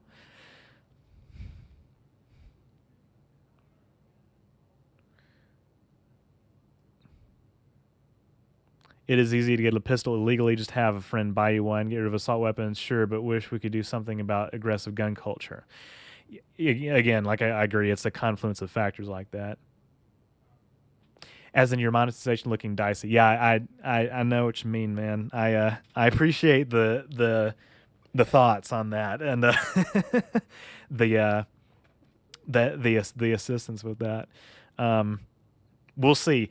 Real talk though. I mean, you're right, man. Like actually sometimes after my streams, I have the yellow dollar sign. So I probably triggered it somewhere. I own and use Apple products. I stopped really defending Apple since I realized that it was basically worshiping Tim Cook and Steve Jobs. I knew a guy at my local Apple store who had a Jobs shrine. See, that's just, yeah. That's culty behavior too. Another thing that makes the U.S. fucked up is how blood and guns in the media is fine, but women's bare breasts are forbidden. Yeah, I mean, that standard also is, I mean, personally, I think violence in media is like, it depends on how graphic it is. I mean, obviously you have ratings for it, but like, yeah, I agree. Like on network TV, that you can show that kind of stuff, but you can't show nudity or whatever. Like, I think that's just the puritanical culture here that is part of that. And the FCC, their list was the 7 words you can't say on TV or whatever like that. I think George Carlin had a bit about that.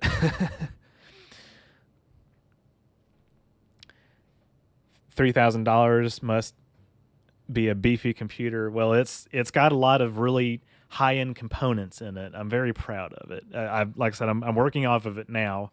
We're raising money to to make it worth the while. I would say, but it was actually a very necessary upgrade. I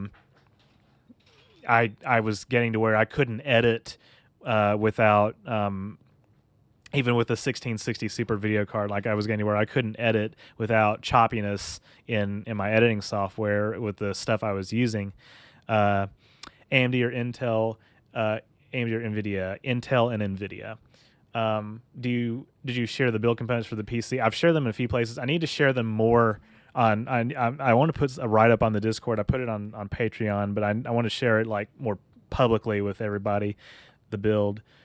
Have you got a PO box where we could send you gifts and stuff, like letter bombs with anthrax? Yeah, I know. I don't have a PO box. Maybe I should make one. I don't know. We'll see. I'm kind of, I don't know. I guess the U.S. mail ought to be able to screen that kind of stuff.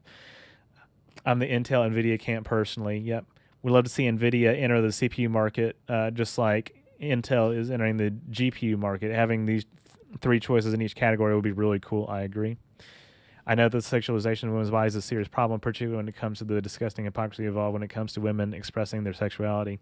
Yeah, my feelings on this are that, yeah, I think the double standard is real and is there, for women's bodies, being sex objects. But like, I also think that we, as a puritanical culture in the U.S., that we have conditioned ourselves to be like more sex negative than I think that we should be, and I think that we're too like repressed in that sense, just as a culture.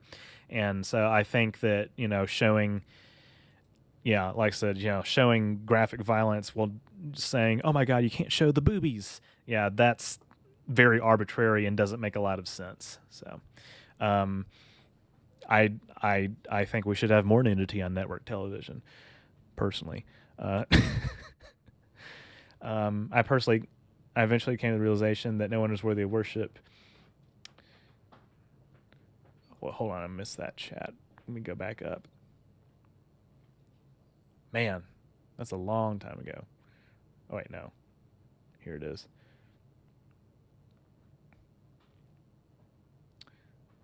Religion, spirituality, cult mentality is a cancer in our society. Do you ever see a time when Disney will own NASA? God, I hope not. I don't think they'll get that far. The funniest thing in U.S. politics is that Dick Cheney's nickname was Darth Vader. Yeah. Would love to see. Oh, I already read that. Will your PC have bio-neural circuitry? Not quite. Just switched to AMD CPU, still running a GTX 1080. I've got a 1660 Super. I'm going to try and get my hands on the 3060. He really was Vader. 1080 isn't terrible. I think it's comparable to the 1660. Yeah, anything with 4 digits is going to be better than anything with 3 digits. I know that much at least. But yeah, 1080 is not bad. I predict Disney is going to build an island and be their own country. They could afford to be their own economy, which is kind of scary. George Carlin had a seven dirty words skit on his Class Clown album in 1973. Yeah. Disney gave Von Braun a platform and he shoved his aeronautic engines and ideas. This is true.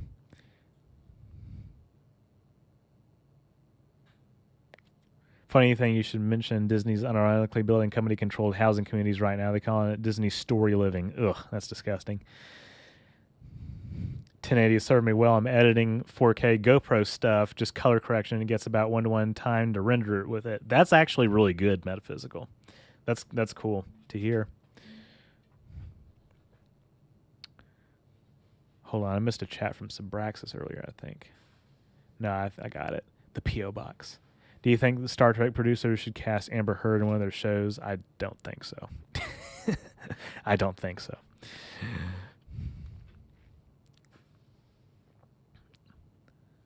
They did all their ideas in the 90s and they failed. Live in California. Disney wants to retry some community stuff here and obviously is getting started with it in Florida. Yeah, hate to see it. Hopefully Tifa hooks up with me instead of Cloud, says Phobia.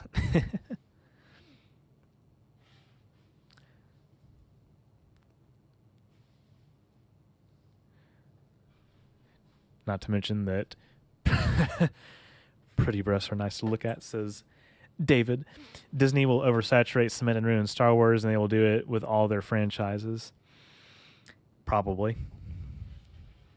Canada just froze handgun sales. That's a very bold move. Interesting. I really enjoyed the submarine atmosphere of the episode.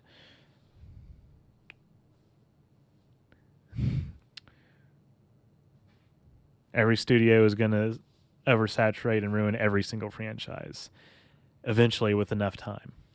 I know we will always somehow establish the fact that I'm genetically French in your chat, but yeah, the French guy doesn't find sex nudity to be worthy of censorship. I actually think our prudish culture in the U.S. inadvertently inspires a lot of real life violence. Joking aside, just bang, you won't go to hell, I promise.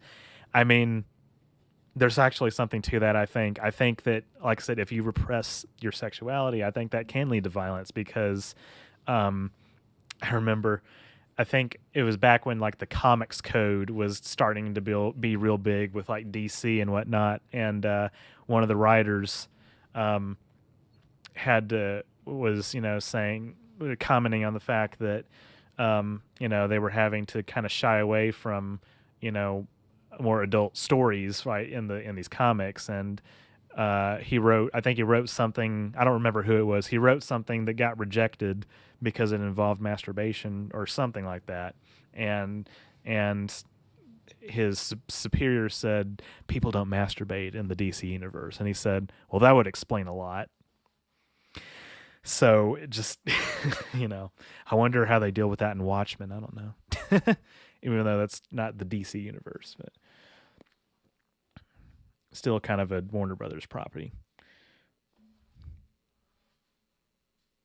I've been watching the prices on the 3070, hoping for more drops before I feel comfortable paying so much.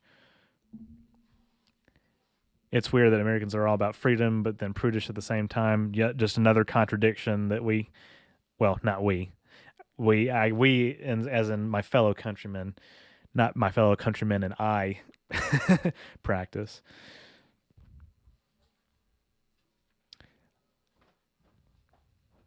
I actually just bought a 3060 Ti today for $520. Took ages to find one, and even at that price, despite MSRP being $400. Yeah, exactly. Watchmen was absorbed into DC proper a few years ago, was it? I know it's an alternate timeline, I guess, because they established that Nixon had like 5 terms or 7 terms or something like that.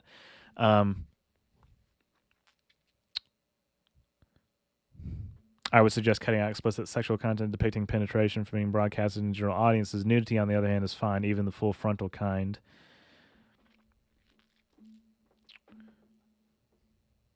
Possibly. Yeah, I think all nudity there should be no problem with it, I would say, on network television. Because it's the human body, for God's sakes. If you're afraid of that, well, you got bigger problems. Don't mean banning explicit sexual content. I mean keeping it to adults only. Non-explicit sexual content is a-okay. Sure. Almost bought one today, says Metaphysical. Yeah, I'm keeping my eye on different places.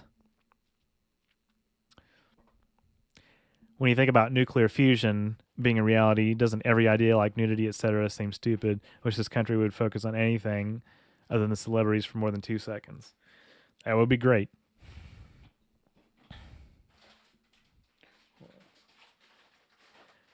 I'm going to go to the restroom real quick and fill up my water. So I will be right back. I don't have any music, unfortunately.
I'm back.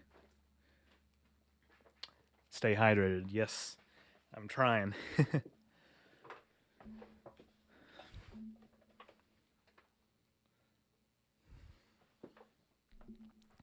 Does Disney own real, actual real medieval castles around the world?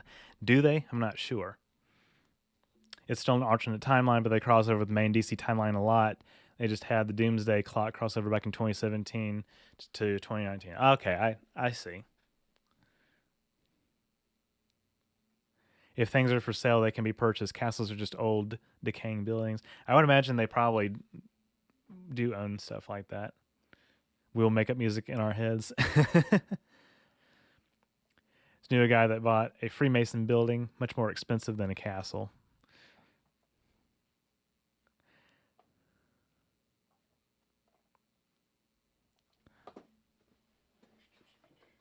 Okay, just looking at something real quick.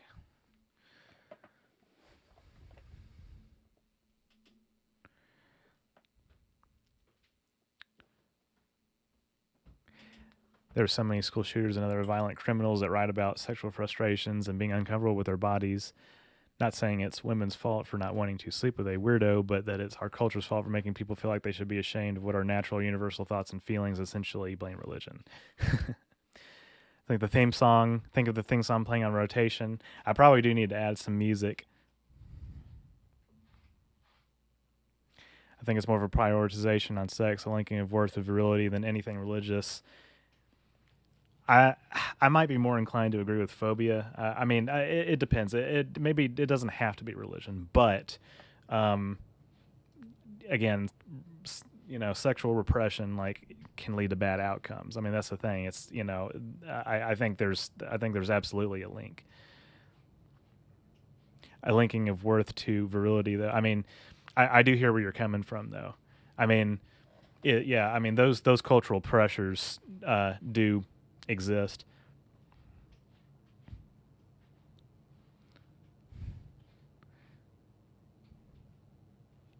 It is a trend in how athletes and minorities are victims in these crimes.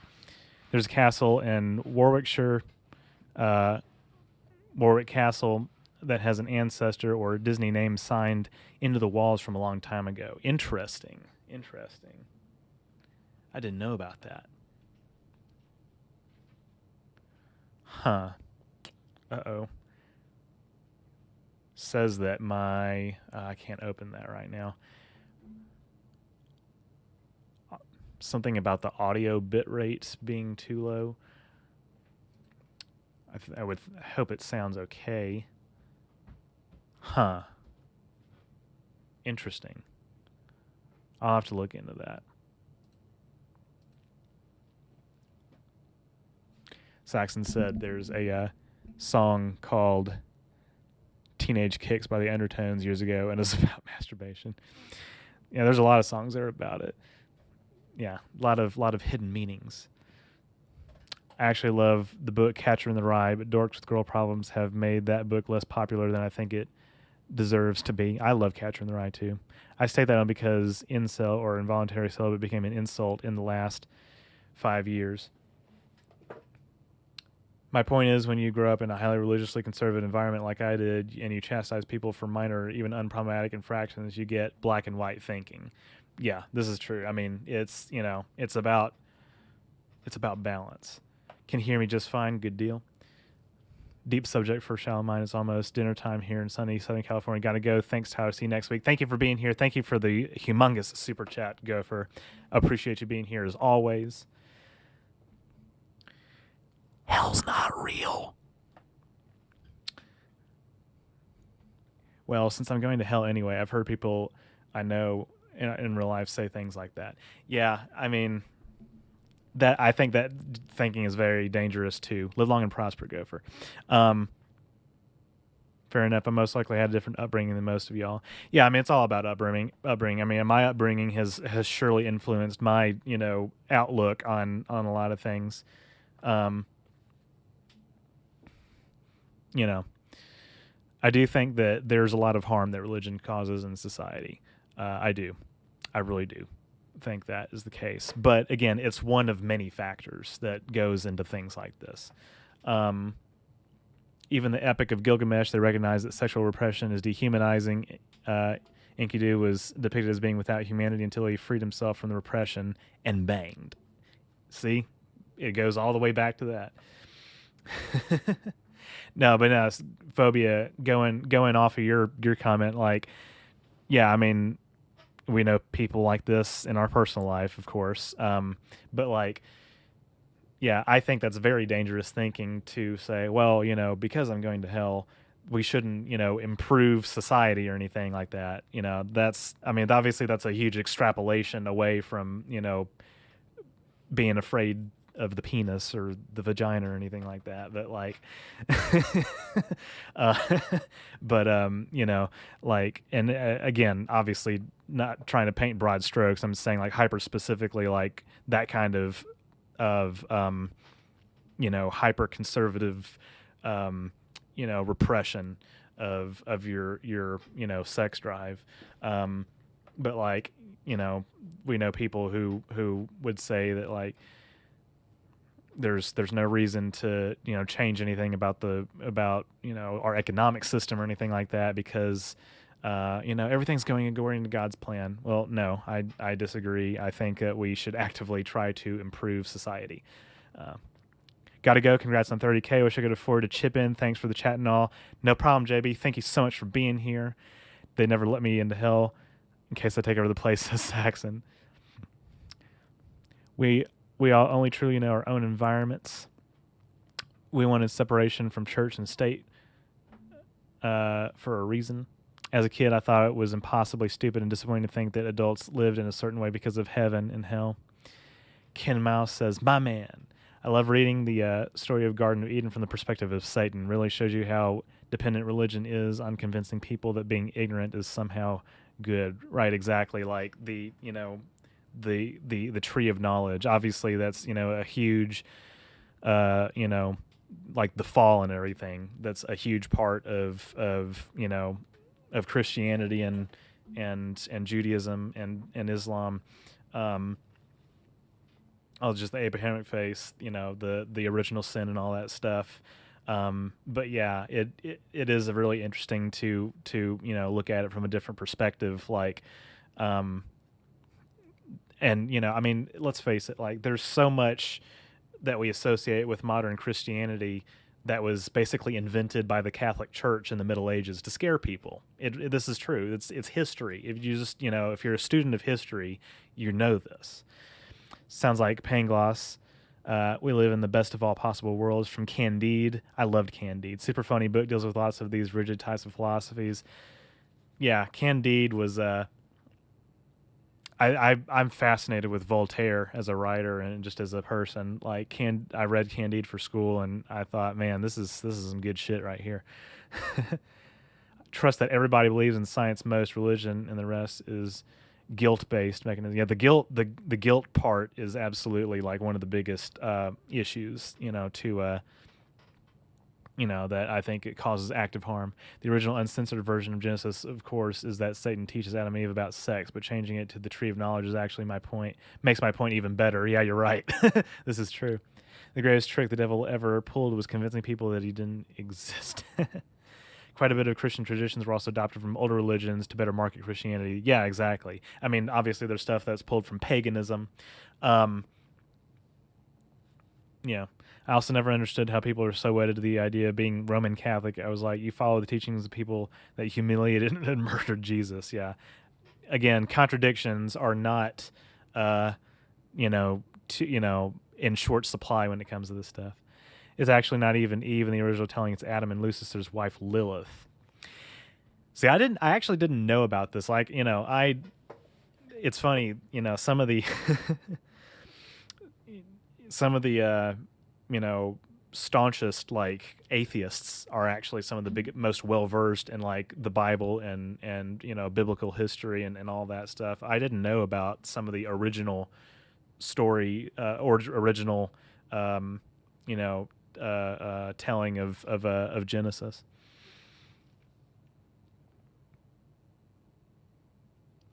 Lilith isn't Lucifer's wife.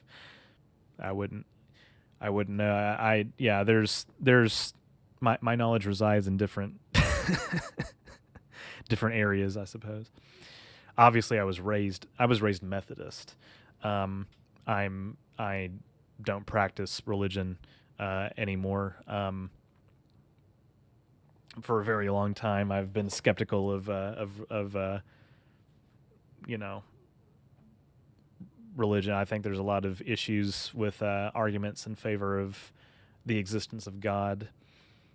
Obviously, there's plenty of people right here watching right now who, are religious, possibly practicing religious people. If your heart is not filled with hate, my quarrel is not with you, and you don't want to control other people's lives, my quarrel is not with you. My quarrel is with the authoritarian elements of it.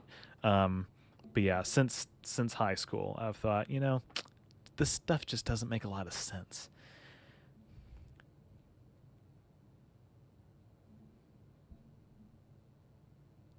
Adam's first wife. That I'm sure that's what phobia meant. Yeah. The whole women must be subservient to men, for Eve was created from Adam's rib is purely Judeo-Christian thing. Exactly. What was Adam made from? What was Eve made from? Adam's rib. Right. I wish atheists made up the majority of the West, says David, largely because I think Judeo-Christian mythology is fertile ground for fantasy fiction. Like I said, I do think that the fact that we have let the walls of separation of church and state down for Christianity to kind of come in and infiltrate the government is a huge issue in society. I think that's a really huge issue. What I'm getting from this live stream in the chat is, I want to turn America into utopian country in the next 2 decades. Forgive my ignorance. Well, I mean, utopia obviously is not like, there's a reason that utopia is turned into, or not turned into, utopia is like an ideal that you strive for and probably impossible to achieve, right? But improving the lives of American citizens is something that we absolutely should be doing, trying to strive for. According to Jewish mythology, Lilith was Adam's wife before Eve.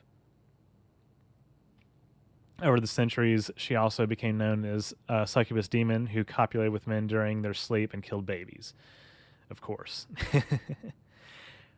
Why do we need to explain how one was created but not the other? Yeah, it just came from the ether. Lilith was cast out because Adam was upset. Adam was made of the earth and clay, and so was Lilith. She was the first demon because Adam said, "Dad, I kind of hate my girlfriend." Lilith was Adam's first wife before she was kicked out of Eden and became Lucifer's first demon. Utopia Planitia. Utopia Planitia, since somebody's coming up with the real monikers. Video about Utopia Planitia would be cool. Who's going to make all the sandwiches? The sandwiches. Think about the sandwiches. The sandwiches.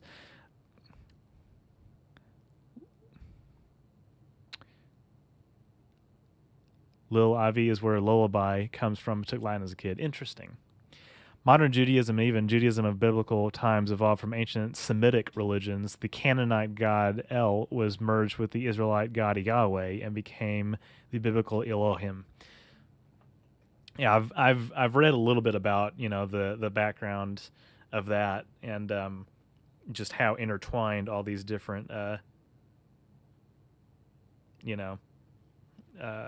ancient religions are. Why does sandwich sound so much tastier than sandwich? I don't know. I don't know. I want a sandwich right now. Anyway, let's see. I think that, so let's see, I've been on for 2 hours, 37 minutes. Probably will want to start winding down the stream a little bit so my voice doesn't get too tired over the next half hour or less, perhaps. Maybe wrapping up not too long after 8 o'clock. Who wants to eat sand? I know, right? I want to... I know that Rick and Morty reference, says Jeffrey.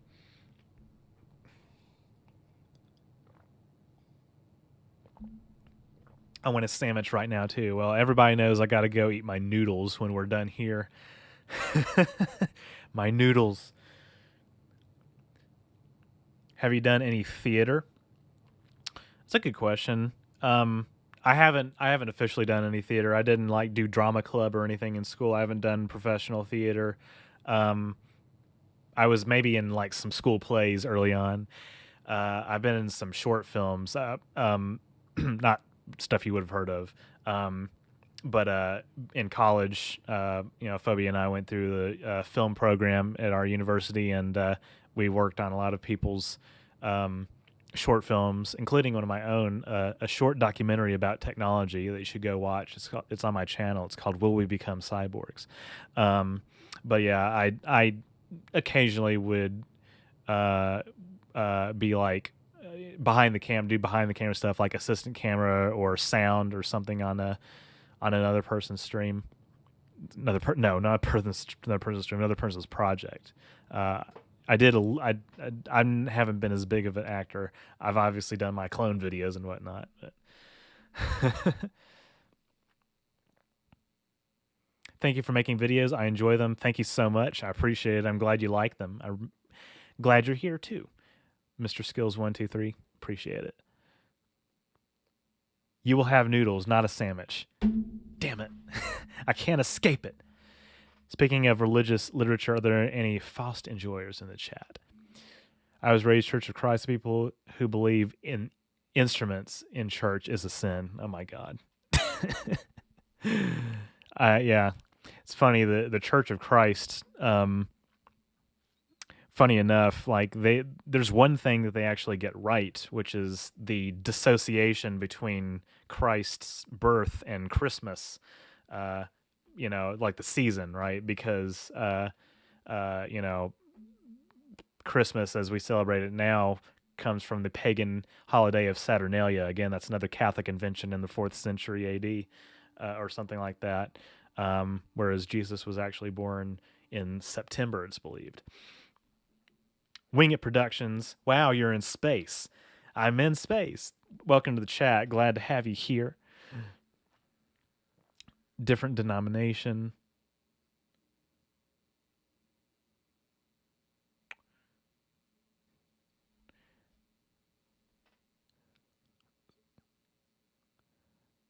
LDS. Yeah, Latter-day Saints. Also, Spock had a little too much LDS when he went back to the past. Jesus was born in September. It's believed. I believe it's September is the accepted academic date for when he is supposed to have been born. Tyler is Will Wheaton. Says the Grand Poobah. We will become the Borg. You should go watch that video. Somebody can link that in the chat. Will We Become Cyborgs? My video about technology. It's a short documentary. It's 12 minutes long. Go watch it. I made it 2 years ago. It's pretty good.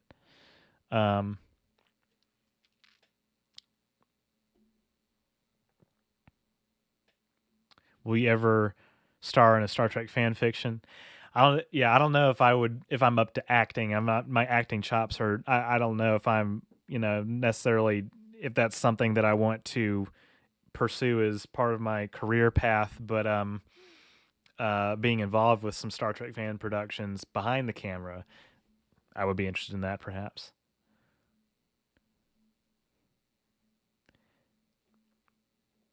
Who has heard of the Boston movement? I haven't heard of the Boston movement. Saturday was a huge festival in Roman times, good mead. Good mead. Back when the mead was good.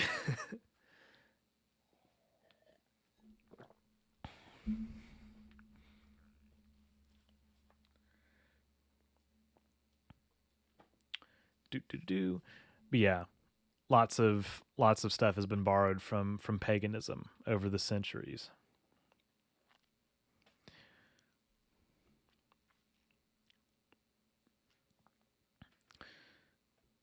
We've done very well tonight, actually, when it comes to our super chat revenue. I'm proud of you guys. I really appreciate it because this stuff. I mean, I'm not just taking this money and I'm pocketing it for myself and doing absolutely nothing with it or sitting on it for no good reason. Like it's it's going towards my productive capacity. And this computer has really helped. I edited Voth in one day, and it's not a short video. It's 15 minutes long, start to finish in one day, and it helped that I had a faster machine, better CPU, better motherboard, more RAM, twice as much RAM as I had. I think RAM was actually one of the big roadblocks or bottlenecks that I was going up against. Um, but yeah, and of course, we'll upgrade the GPU soon. I could totally see Tyler on the Orville. That would be great. Hey, if somebody wants to pay me to have a cameo or something, I could see myself undergoing makeup as an alien, right? Like I said, I'm not like an actor, right? That acting is not like a primary part of my, and forgive me if I'm running my hand through my hair too much. Um, Acting is not like a primary component of my you know I guess my toolkit, my repertoire. Um, Although I can pull it out when I need to, like the April Fool's video or something like that. So now you can produce 2 videos per week on average, right? Still not quite there yet. um, yeah, I don't know if I'll ever want to do 2 videos a week. The research that I've done has shown that like diminishing returns, you get diminishing returns from if you do it more than weekly. I don't know how Lore and Try and Certifiably in Game, how these guys do like almost daily content. How do you fucking do that? It's crazy. It's insane. These guys are putting out so much.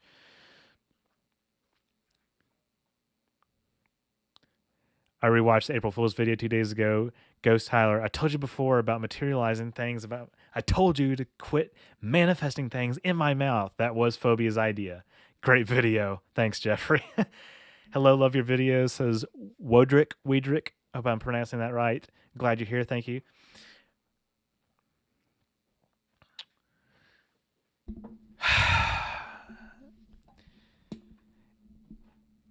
Yeah, I there's a lot of crazy ideas that got executed in that video. But yeah, like I said, acting is not necessarily like at the forefront of my creative toolkit or something that I see as like a broad career path for me. Will become like the Borg. Got 2 links actually. I forget. There's this one. What? Why did that link not work? I don't know why it didn't work. I hope it's working for other people. Is it working for other people? Those links, are they working for other people? If you click on that. Thank you, Debbie. I appreciate it. Was your ancient history video the most viewed? Yeah, I mean, if you look on my channel, if you go there, oh crap, I can't use this window. If you go on my channel and you look, it's over 900,000 views. It will get to 1 million. I don't know if it'll be this year, but it will get to 1 million, which I'm pretty. I would say I'm stoked about it. I mean, it's a pretty old video. Kind of needs updating a little bit. I don't know if I would do that soon, but when it gets to 1 million, I'm like, that's going to be an incredible day, because I certainly didn't expect it was going to do that well. But it came up yesterday. It was over 900 views, which is huge. It is huge. Yeah, I like that. I like that I have a video that is close to 1 million. What was that one crappy Star Trek episode that was always seemed to be on when you turn the TV on? Everyone seemed to have one. For me, it was Masks. Interesting. Yeah, Masks. I haven't watched it in a long time, but I've seen a lot of negative opinions about it. I'm trying to think of a legitimate answer. I mean, other than maybe Spock's brain.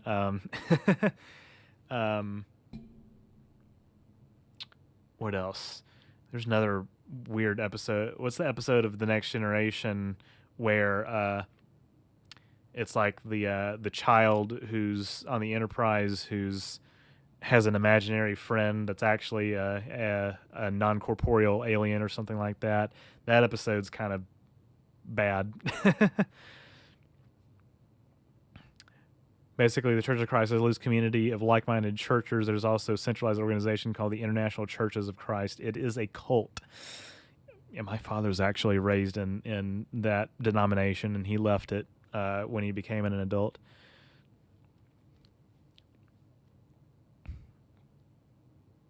The quality is often not there in case of lower loaded or Triangle Audio Studios, at least in comparison with your stuff. Perhaps Rick from Certifiably in Game would be an exception. I'd go to all these people's channels all the time. I think Certifiably in Game would be like closest to me in terms of like the format, right? Of course, Rick has a team. It's Rick and like people that help him make those videos. It's not just him by himself. See, like that's the thing. Like I'm by myself, and keeping up with one video a week, even staying like a month ahead in terms of my schedule and having like a month-sized backlog. Like for example, I'm done with most of my June videos, and a little bit beyond that. I'm shifting stuff around in my schedule, but it took a lot of work to get here, and it's going to take a lot of work to maintain it. I'm going to have to take a break soon, like a vacation. I remember your video, which was described as that one video where, and I knew it was that one video. I knew which episode you meant. Yeah, exactly. I predict your channel by this time next year, if not hit, will be close to 100K subs. You know what, Saxon? I hope you're right. I would love for that to happen. I just, it's so dependent on the algorithm, man. It's so dependent on the algorithm. If the algorithm treats me well, there's only so much that I can do to get to where I need to be. But we'll see. I hope so. An organization of churches? That's a cult? Say it ain't so. Episode of Teens you're talking about is actually titled Imaginary Friend. There you go. The one where the guy wanted to add data to his collection and had that one crazy pistol which he used. The most toys, I believe. With the guy that was in that, what's his name? The guy that played Kifas Fajo or whatever was the actor's name. He was in Warehouse 13, which is a really cool sci-fi show that was actually on Sci-Fi a few years ago. Church I currently attend with my father is actually applying to join the ICSC, so I guess my dad is defining a new church because no way I'm letting him get into a cult. Well, good for you, Caleb. I mean, it's definitely important to keep people from like being steered into, dangerous organizations like that. Hello, Robert. Welcome to the chat. Unfortunately, we're starting to wind down. I'll stay on here until I can't talk anymore. Not literally, but we got chats rolling in. I know you guys are having a good time now that we're done talking about politics for a change. I don't mind talking about politics. Obviously, I have a lot of political opinions, but the tension that it causes, I can see, in the future, like maybe wanting to steer away from that.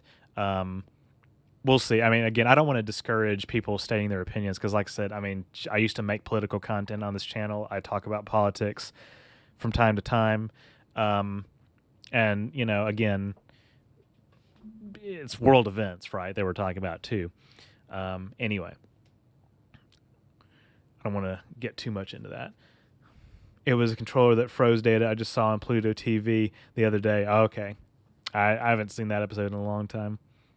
When you crack 50K, that'll be a great day. Yeah, 50K will be a great day because at least I'll be halfway to 100. Yeah, see, the thing is, like, obviously this is my 30K celebration stream. There's nothing really special about 30K. There's nothing really special about 25K or 20K.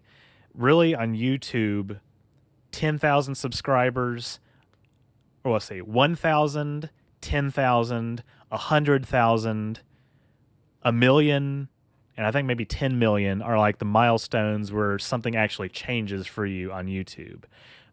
Really, I think 100,000 is where, well, 100,000 is where you get the silver play button, and nothing else. Gold is 1 million. Diamond or platinum is 10 million. I know PewDiePie has a ruby red for 100 million. Episode where Troy bangs a ghost. Well, there's that one, and then there's Sub Rosa where Crusher bangs a ghost. Hero Worship, where the kid mimics Data. I saw that the other day. Unfortunately, episodes with children, not very good in my opinion. Mostly because, is the child actor a good actor or not? Yes or no? That's really the operative word. Okay, so here's what's wrong with Republicans. I'm kidding, says Phobia. Yeah, the one where Troy was impregnated by a space alien, the child. Yeah. Grand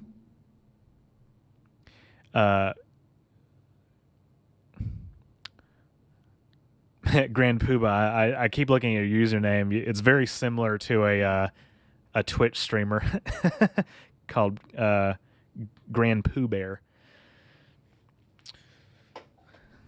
A play on words in and of itself. Will Lore make an appearance in Picard? I don't know. We'll see. Politics on YouTube is the third rail. You touch it, you die. I mean, I actually am going to have to make sure that my Saul Rubinek, thank you. That's the guy. I actually am going to have to make sure that the stream didn't get demonetized. Like Tyler King was not joking earlier. Like, we'll see. I mean, my super chat revenue, it's not like they're going to take it or anything, although they do take 30%, which I think is unreasonably high. But yeah, we'll see about the monetization, like the ad rates and everything. Got a Young Sheldon fan in the chat. Young Sheldon is actually like The Big Bang Theory is like trash television, but like Young Sheldon actually has its charming moments. I'll say. Yeah, Saul Rubinek was in The Most Toys, and he played I forget the character's name. He was in Warehouse 13.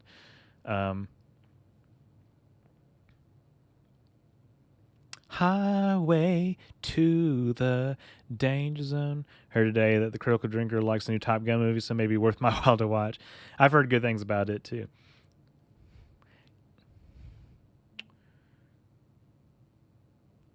Star Trek version of Mary and Jesus. I mean, yeah, that episode was actually based on an episode that was going to be pitched for, or was pitched for, Star Trek Phase 2. Which I maybe should also make a video about at some point. Star Trek Phase 2, like, I don't know who was going to be impregnated. Maybe it was Ilea. I don't know. But yeah, it was originally there were a lot of scripts in the early seasons of The Next Generation that were carried over from Phase 2.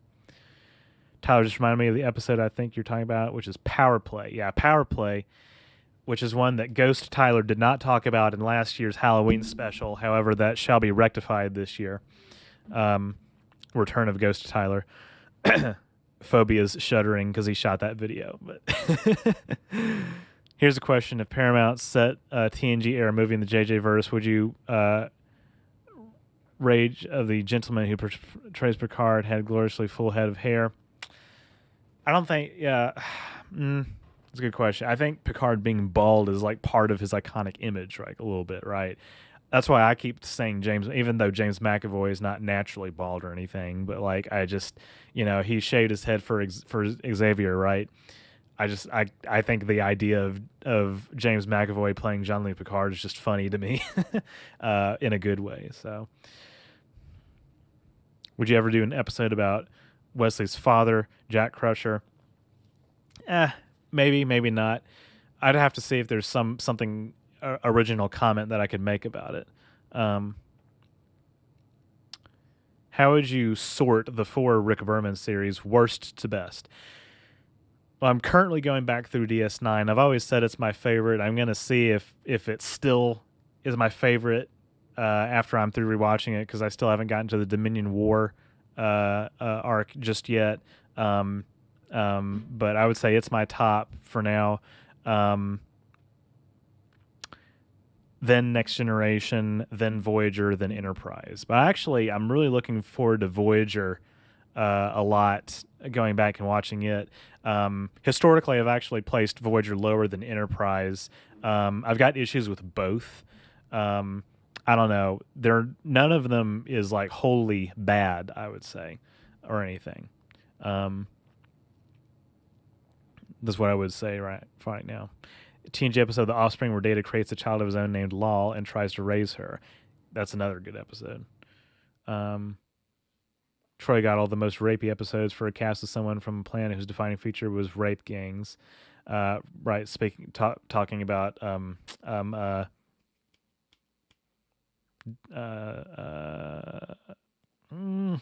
Denise Crosby's character, who was killed in the first season. It's Tasha Yar, yeah. I guess Crusher was due for some Space Ghost action. There was a parody of Terminator and Jesus. I think I remember seeing something about that. I don't ask for a lot in Star Trek reboots, but I do demand that Picard have a shiny little head. Cast Howie Mandel. I don't even care. Do what you got to do to make it happen. Yes, see, Phobia is of a similar thought to mine. The Offspring is another that seemed to pop up a lot. Yeah, exactly. Past few days, I've been rewatching the Highlander TV series here on YouTube. It's also available on IMDb. I've heard a lot of good things about it. I agree completely. DS9 is amazing because it stands on its own without the Borg. With the state of Star Trek in the dumpster, will it come back to glory before we're all dead? I think there's. I don't think all the new Trek is bad. I've liked Strange New Worlds. I think it's a very strong first 4 episodes. Discovery seasons 3 and 4, I've been partial to. But like I've said before, Lower Decks is hit or miss for me. Sometimes the writing is cringe, but the other half of the time, it's actually quite brilliant. It's so schizophrenic, if I may use that word, actually. And Picard, I've just been disappointed with everything about it. Not everything, but a lot of stuff. Strange Wars has more chance than anything post Berman, in my opinion. I tend to agree with that. I was thinking of an actor who has the body of a Greek god portraying Picard. Essentially, he's basically a man so physically attractive that he inspires instant arousal. I think it would cause more rage than if the JJ verse butterfly, thanks to the point that the captain of the NCC 1701 is Gabriel Dominique Picard. Yeah, that's the thing. Yeah, that's the thing to keep in mind, like the butterfly effect. Like, people being born. Like, are we sure that Tuvok is even going to be born in the JJ verse and in the Kelvin timelines, since Vulcan is no longer there? His ancestors come from a colony world, so perhaps if of course, anyway, that's a whole can of worms. I think the characters helming the NC-1708 should be different as a consequence of Nero's actions. Yeah, I think that could be more interesting than just saying, oh, these bloodlines happen to line up exactly the same way to produce these same people hundreds of years later. Strange New Worlds has a kind of charm that has been missing from Star Trek for a while. I don't entirely disagree with that. Thing that I like about Strange New Worlds is that it is it just it feels like Star Trek, for one thing. I say it feels like Star Trek. Each of the Star Trek series feels differently from each other. Like, rewatching DS9, I forgot how different it was. DS9 is so different from the other Trek shows. It's got such a different vibe. Like, and there's elements of the new shows that I think they've found their footing. Ah, dang it. I guess I need to actually follow through on getting that new battery. Let me switch to my other webcam for a second.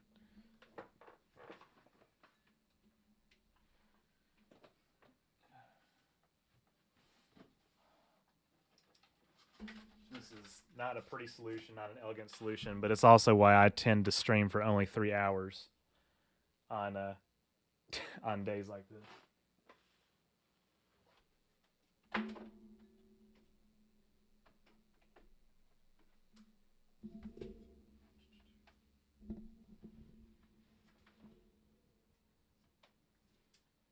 Crap, it won't reach. Hold on a second.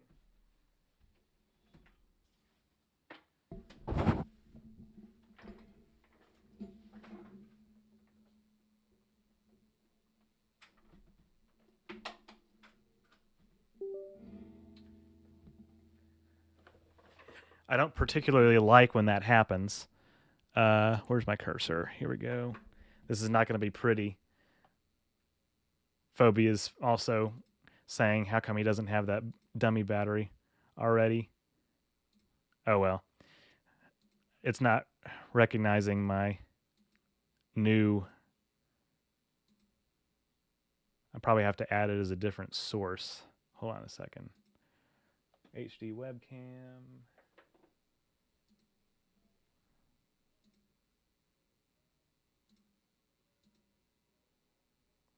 No, that's not it.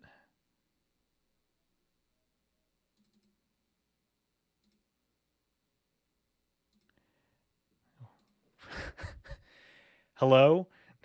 Can you guys see me? Oh my god.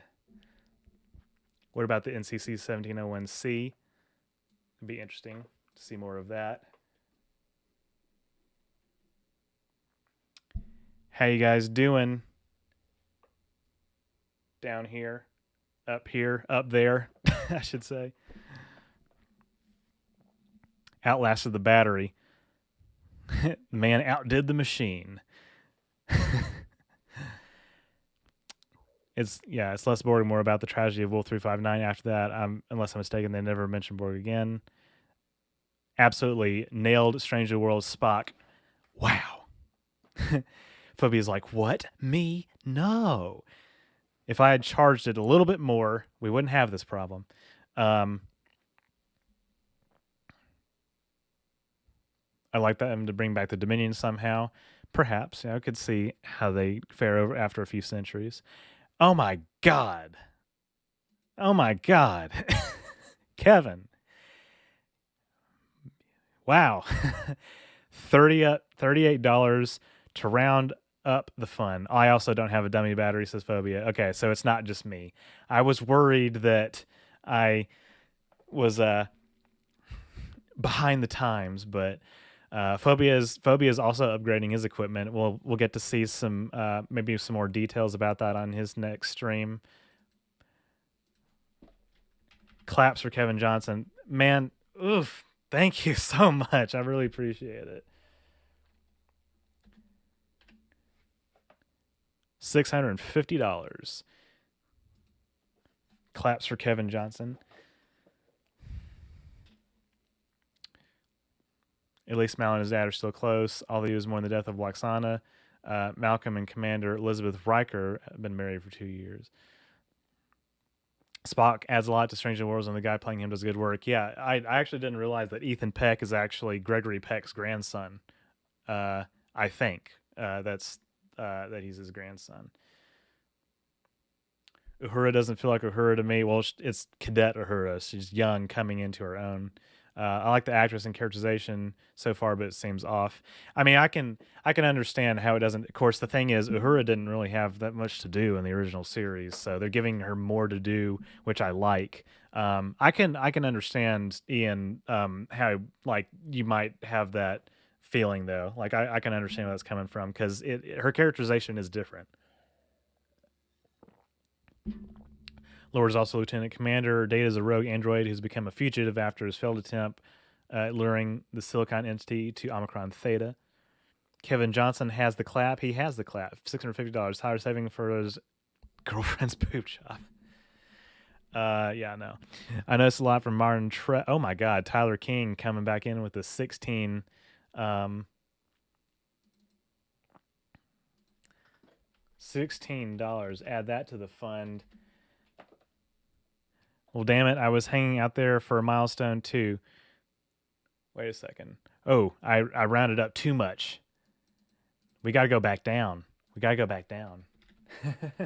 Another milestone in and of itself. Whoa, whoa, whoa, Sabrax. We all know that Tyler is a natural titty man. Of course. Don't we know this? I noticed a lot from modern Star Trek is how they always making reboots and prequels besides Star Trek Picard, not moving the universe forward. Yeah, Lord Mars, that's actually another criticism that I have. I feel like a lot of it's corporate driven, that it's name recognition that they have to. I mean, of course, that said, even though the Pike show, Strange New Worlds, is another prequel, I do think it's the strongest, out of the new shows so far. But yeah, I don't know. It's part of it's nostalgia bait, but also part of it's like, I think there's natural stories to tell in that era. But I agree that prequels, there's a point where you can oversaturate in prequels. Emphasis on the damn, says Tyler. DC9 is just so full of treats. I feel like it was the best writing crew. That's even a great post-series documentary with the writers called "What We Left Behind," which I haven't seen, but I think I want to watch it right after I finish my rewatch of DS9. I think it's wild that our first introduction to Q was in the very first Teenage episode Encounter at Farpoint. Little did we know back then how big and instrumental that character would later become. Exactly, Saxon. I agree. The devil number, let's go. Personally, I would make the JJ verse much more tumultuous in the prime timeline. I could see this version of Star Wars being involved in some more conflict due to being seen as vulnerable. 666? Really? That's a sign. And Praxis is intact. Also, Strange New Worlds is the strongest show, and I think it's due to episodic storytelling. Yeah, I think it could be because of the episodic. I mean, I think it's not just because of the episodic storytelling, but I think the episodic storytelling is helping. Obviously, they've got arcs that they're carrying through and through each episode, but like Strange New Worlds being episodic, kind of novel, right, for a Star Trek show in the modern age. I hope that novelty doesn't wear off is the only thing that I'm concerned about. But yeah, we'll see. You know what? I could flip this and it would look like I'm looking at the chat box. How do I do that? It's not important. Transform, rotate, flip horizontal. Now I'm looking at chat. Of course, my shirt says it's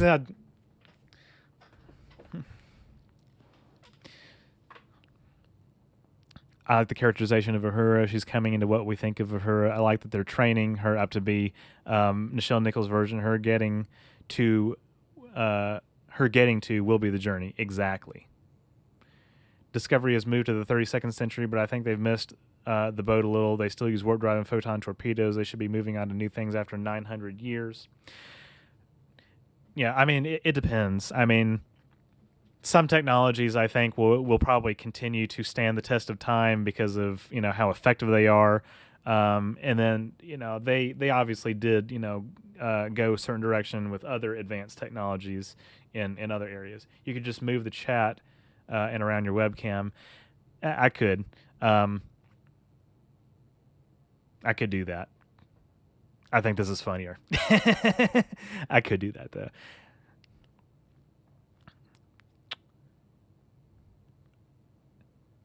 Are we going to talk about the Winter Wonderland to your right or now your left? Yeah, it's just too much work to unplug all of that every year, so it just stays up all year round. But yeah, you've noticed the Winter Wonderland. How could you not? It's so bright and next to me all the time. I think Steve Shive said it best. If a season arc doesn't have enough content to last the season, break it up with standalone episodes. Also, I think the 10-episode allotment of New Trek seems too stingy. Seasons should be 13 episodes. 13 feels like a really good number. I agree. I don't miss the 26-episode seasons because I feel like that's too long, right? You have too much filler to tell a lot tell stories, but yeah. So that 10 episode allotment it does feel a little stingy. I'm kind of sad that we're only getting 10 episodes of Strange New Worlds, and then it's going to be a year or more before we get another one. Although it has been renewed at least. So, for instance, the 5th season of Discovery is going to be 10 episodes. I think this season would have been better if the story was condensed to 10. Yeah, I think so. I think that they tend to kind of stretch some of these plot lines a little bit. It just depends, yeah. Season should be 15 to 20 episodes. I know that Discovery seasons 1 and 2 was like 16, 18 episodes. Yeah, something about 13 as a minimum just feels right to me. Jeremy B, welcome to Crewman. Jeremy B has joined the $1.99 a month member tier. Thank you so much. I really appreciate it. Welcome aboard, as they say. Jeremy now gets access to behind-the-scenes videos. Behind-the-scenes photos. Some extra video content, of course. Polls and all kinds of stuff. And emojis in chat. No problem, man. Enjoy. Thank you so much. I think for me, that depends if it's episodic. I agree. If it's serialized, it should be shorter. I do miss the 26 episode seasons, but that's ideal for a show like Strange New Worlds, which is episodic. In Stargate universe, Asgardians have more advanced technology than some of the other spacefaring races after all, so yeah, it should be more advanced technology in the 32nd century. Welcome, Jeremy. Can I have an officer rank, at least? And so here comes the discussion about the member tier names and why they are what they are. Could get a promotion. We could see about a free promotion at some point. That sounds hilarious. Tyler's House should do the Nightmare Before Christmas theme as always. Hey, yeah, we decorate. We decorate around here. We decorate 4 seasons and whatnot. I know who Rick Berman is. I should get a promotion. If a show is going to have a season-long story arc, having too much filler is a detriment. For an episodic show, 20 episodes is perfect. That's historically what seasons have been like for regular network television.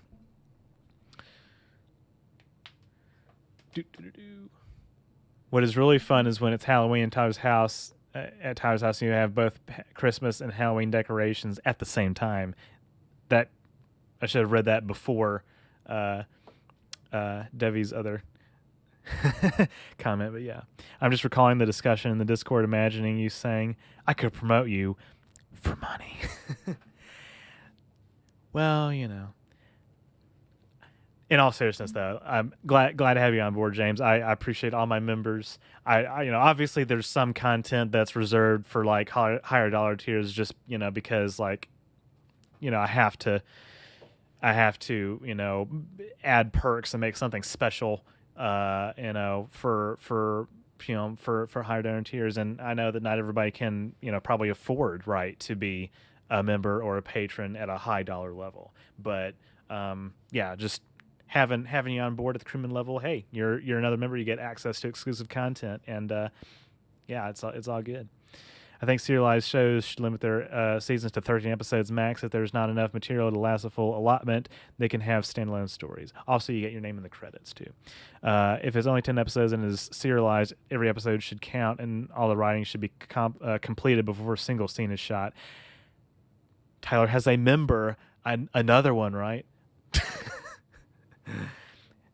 Yeah, the thing about all the writing being completed before a single scene is shot, I agree with that. I think that obviously there's going to be stuff that gets corrected, every now and then. I think generally you should know what the end of the last episode is going to be like story-wise before you shoot the first episode of the season. I think I agree. Do we welcome members aboard the USS OrangeRiver? We do. I need to have a CG ship. We talked about this before. I need to have a CG ship that I include in these live streams and my videos. I mean, a 13 to 15 episode season could work. I agree. Yeah, like I said, I think 13 being a minimum is something I would be comfortable with. What class of ship? I don't know.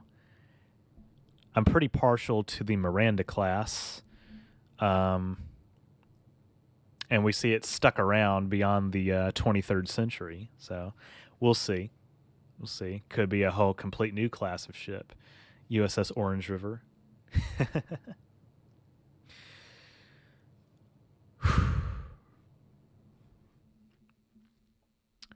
Be right back. Having a bit of cleaning up to do. Won't take long. I think when you get back, we will start doing our goodbyes because like I've gotta eat my noodles. I gotta eat my noodles. Been going on for a long time. Stargazer class, nice. Stargazer class. Yeah, I like that design. Have a question about your good shelf. Why do you pause? I said shelf.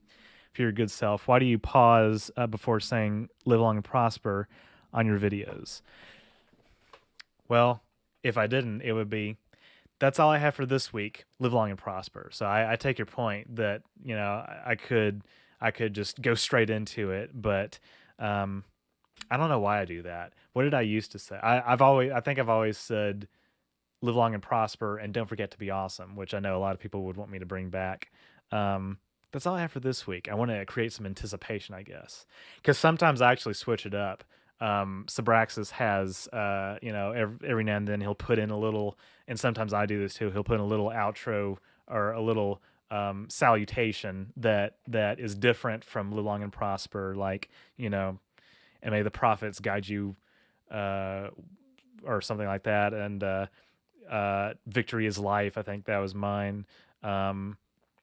Don't forget to abide by the order of things, that kind of stuff. Jolan True, that's one that I put in. So I just create anticipation, I guess. An Oberth class, yeah, I hate the Oberth class. So you're right, Robert. That would probably not look good. Standalone episodes to allow the audience to get to know the characters, and the serialized episodes to advance the main story. I'm calling communications officer aboard USS OrangeRiver. You got it, Debbie. You're there. I've always thought of it as an Alliance stealth class. Yeah. Don't need to stick necessarily to Star Trek. We could bring in some Mass Effect. Give the ugliest class of starship some love and have your starship be a Jaeger class monstrosity. Oof. I have a theory that the Vulcans pay a price for their logic. I think that the Ponfar is a consequence of them suppressing their emotions. I think so. It would go hand in hand with what we've talked about tonight. In Universal Soldier, Dolph Lundgren's character was collecting ears of his victims. Tyler collects members. The Romulan cousins don't experience it. Also, Romulans should not have brow ridges ever. Yeah, I think that the brow ridges are kind of extra, in my opinion, too. Favorite rule of acquisition. I don't have them memorized. I do think it's funny that they say one rule of acquisition is war is good for profit, and then another one is peace is good for profit. Let's look at the rules of acquisition right now.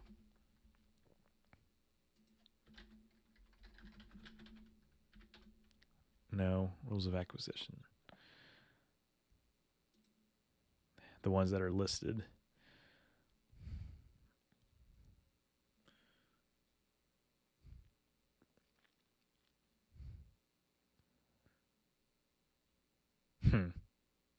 Never make fun of a Ferengi's mother. That's funny and cool.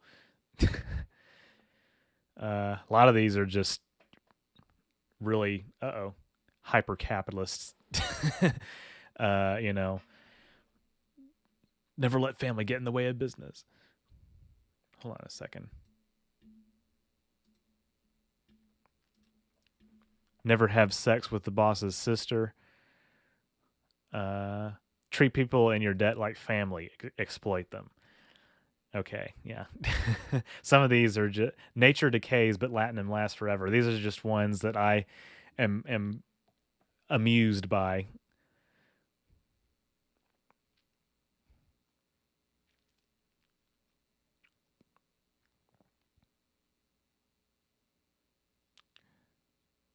Never begin a business negotiation on an empty stomach. I agree with that. Never be afraid to mislabel a product. Good grief.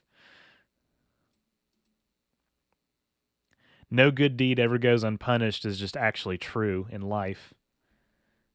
And a man is only worth the sum of his possessions. How very capitalist of them. Anyway, you should do rules of acquisition video, going through and seeing which ones are like true to life and which ones are, you know, yeah, maybe so, maybe so.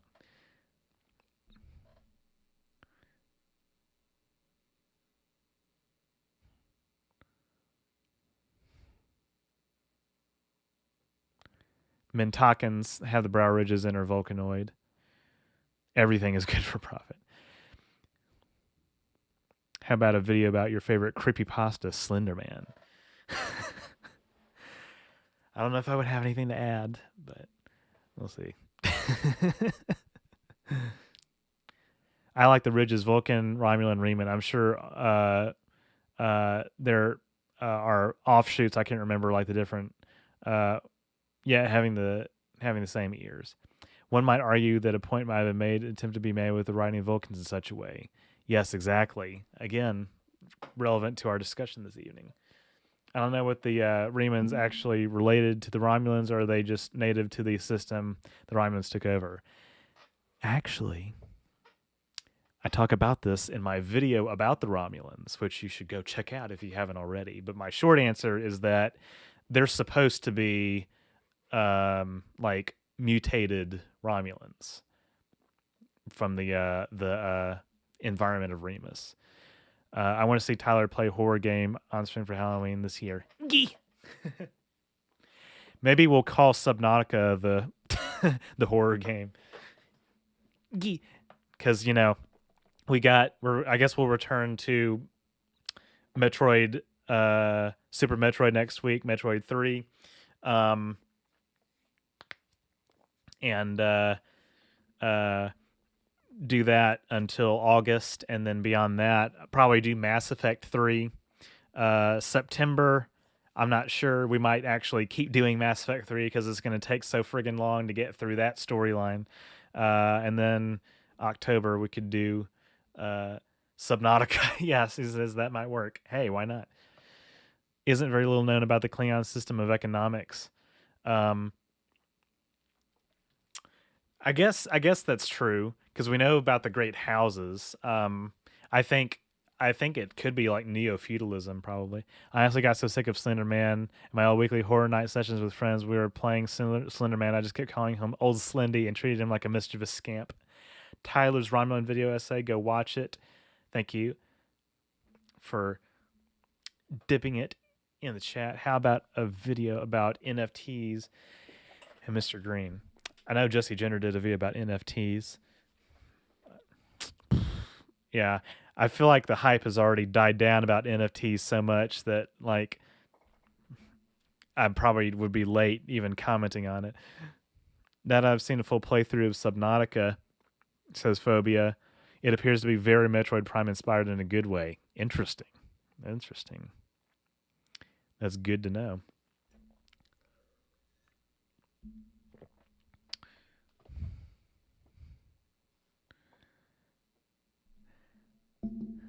Don't want to go before Saxon gets back, but I probably will continue to wind down the stream. You know, Ferengi would be all about NFTs, exactly.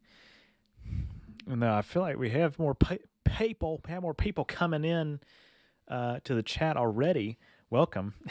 We're reaching almost 500 views on this stream.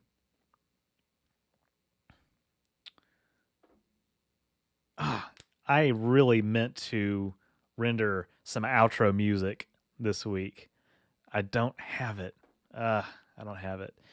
We'll have to Well, I just have to pretend it's there again. Making money off something that's not even real, that's right up their alley. Absolutely is. Ready for more Super Metroid? You know it, Jake. Next week, we're jumping right back in. And the race with Phobia, I guess we'll do that before mid-August. When I play Civilization, I wonder how techs and unique units and such would work with different Trek cultures. It's always interesting to think about how that would work. Would the Ferengi be about natural titties like Tyler? I have my doubts. They do. We know that they how they treat their women, but at the same time, we know that Rom is such a mama's boy. Again, rule of acquisition number, what is it? Never make fun of a Ferengi's mother. It's that thing where they have the caretaker role that they fulfill. I think my favorite one has got to be never have sex with your boss's sister. 112. Anyway. Okay, I'm back, says Saxon. There is one criticism Discovery that I think is legit. Why did Michael Burnham have to be the adopted sister of Spock? Yeah, I think that associating her with Spock and Sarek and everything, I mean, I feel like that was done mainly just to have brand recognition. I really think she could have stood on her own as her own person, and it would have been just fine. Anyway, seems like Cell is making an appearance in the new Dragon Ball Super movie, except he is all silver colored. I know that Phobia wants me to get into Dragon Ball too. Pet rocks, one of my favorite success stories. Dude, I got a pet rock, I guess one of my parents has a pet rock. Back when they were like super popular. Rule 33 never hurts to suck up to the boss. Probably shouldn't sleep with their sister. Yeah, some of them kind of, contradict each other. But actually, I guess those are not contradictory. But she could have been T'Pol's adopted daughter instead. Why Sarek? I think origins were a product of the writers trying too hard to establish canon bona fides. Do a video about the lore of GTA. Lore of GTA, San Andreas and stuff like that. Yeah. Why is the map so big? I don't know why I said that. I got through. Sabraxis sent me a video about game map sizes. I hope we get some more of Sarek and Stranger Worlds, but it wouldn't really make sense from a canon perspective. Yeah, probably so. I guess we shouldn't be surprised that after Gold Frieza, Cell wishes he was as cool as Frieza. Is Sarek greater than Spock? I don't think so. I mean, Sarek has done great work as a Federation ambassador, but Spock went above and beyond in a lot of instances. And what I guess we saw. I'm thinking of unification, like because Spock was part of or associated with the underground resistance movement on Romulus, and he was a person who was instrumental in Vulcan Romulan relations, bridging them together. How did Sarek feel about that when he learned about it? I can't remember. It's been a while since the episode. Who were T'Pol's parents? Because wow, I thought Discovery episodes 1 and 2 were amazing. I was really hyped about reimagining the clans. Then it went somewhere else. Somewhere else is a good way to put it, Jeremy. I think they could have done more with the character Cybok, Spock's half brother. I personally would like to forget Cybok, but maybe he could be redeemed.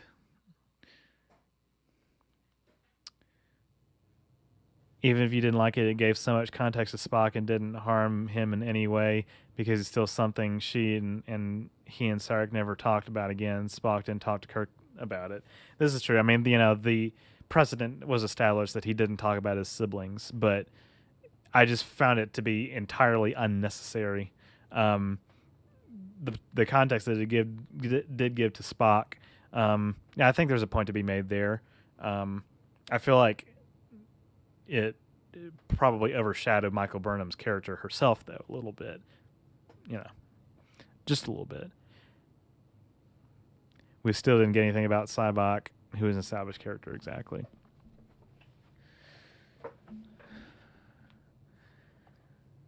Okay. I think that I probably want to go ahead and get these last few chats in and wind down the stream for real, because I gotta eat my noodles. I just had a wave of sleepiness a minute ago, and also I don't feel like people want to keep seeing, I guess, this backup webcam of mine. So I will do some announcements. I really appreciate everybody being here. Next week we've got we're going back to Super Metroid, and we'll have the race with Phobia at some point. Voth is coming out this Friday. What else? If you become a patron or a member, you'll get exclusive access to behind-the-scenes content, merch discounts, all that kind of stuff. We'd watch Tyler's Tasty Nudes. You probably would, wouldn't you? Maybe I should start eating on stream, but I don't know. If I'm doing something very, very long, then I think it would be not out of the realm of reason. I see some pizza in my immediate future. God, I'm going to have pizza too. I actually have some leftover pizza. I actually had hot dogs today. That's a lot of fattening American food I just mentioned in the same sentence. We had hot dogs today for Memorial Day and some homemade ice cream. I forgot how hot dogs, I mean, they were good for special occasions, but yeah, there's a reason I stopped eating hot dogs on a regular basis. They're kind of disgusting. But the one I had, I put relish and mustard on it. That's what I put on my hot dog. T'Pol's mother was in an episode of Enterprise. That's right. Her father then never talked about the plans were for him to be a Romulan to explain emotional control problems. I thought you wake up every day at around 14, so that's not 2 p.m. I wake up at noon. Get it right. I had KFC today. Man, some fried chicken sounds good too. Don't know what time it is where you are, but it's 4:45 here in the UK, so good night. Hey, thank you for being here. I really appreciate it. Thanks for sticking around. It's 8:46 where I am. I am tired because I didn't get that much sleep last night. That's why. I normally wouldn't be sleepy. Just remember that I can't do the race any later than maybe mid-July. You should be on track to easily hit that, though, at your current pace. Maybe we can kill 2 bosses next stream. Perhaps. We'll see now that I'm kind of, in the zone in the game and have the whereabouts of what I need to do. We could see. I want to see a Star Trek with a Vulcan raised by humans, one who's perky, cheerful, and generally friendly, and watching the human crew blue screen. Yeah, exactly. Another great stream, Tyler. Looking forward to the Voth video and see you there. See you for next week's stream and for Phobia stream on Wednesday. That's right, Phobia stream on Wednesday. Everybody go to Phobia's channel, subscribe if you haven't already. Looking forward to being there. Yeah, exactly. Yeah, he does great glitch videos about glitches you can do in all kinds of video games, including Metroid, Dark Souls, coming Zelda Link to the Past. Are you a vampire survivor? I'm not a vampire survivor, not exactly. I am a clone, though. If you've seen all the lore videos, Paris wants a pizza when he is hyper evolving into a space lizard. That's right. Every Monday at 5 p.m. Central. Yeah, thanks, Phobia, for getting Jeremy the regular stream schedule. Every Monday at 5 p.m. Central. Congratulations on 30K. It's tremendous. It is tremendous. Thank you so much. I really appreciate it. Take it you've never heard of the game then. Yeah, I guess that flew over my head. My apologies. There exists bootleg fast foods here in London named TSC, Tennessee Fried Chicken. Oh, my God. I know Tennessee, we do barbecue. That's our main staple, especially Memphis. But what's the beard grooming routine? I just let it grow, and I try not to let hairs just kind of, go all kinds of different directions. I probably could be doing a better job with like different oils and stuff to actually keep it nice and smooth. But I trimmed it the other day because I had some Wolverine sideburns. Um, but that's my semblance of a routine. Which clone are you? Reveal your true identity. The name's Jimmy. Phobia stars in Tyler's Jurassic Park video. The old one. I have a new one coming out soon.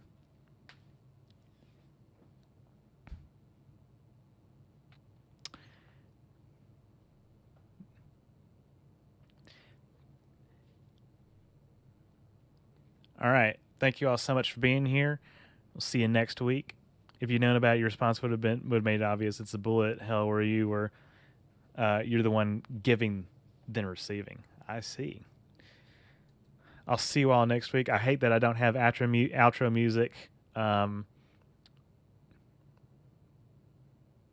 There's no way pizza is forgotten by the time of Voyager. Even the Klingons would like pizza. Like the video, everyone. Like the stream.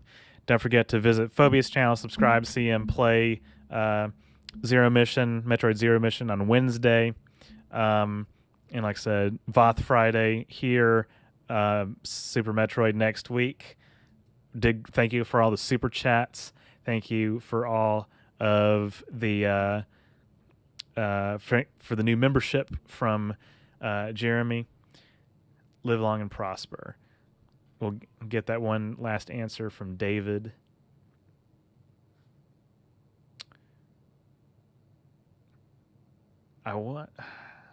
Discord invite link. Live long and prosper. I think I'll just mute my webcam and my mic. Ooh, 668. I'll be sure and add that to the listing. Actually, I think £2 is that closer to $2 or $3 because it could be 200 or 669. Vampire Survivors on Steam. Okay. Thank you all so much for being here. I will see you again soon.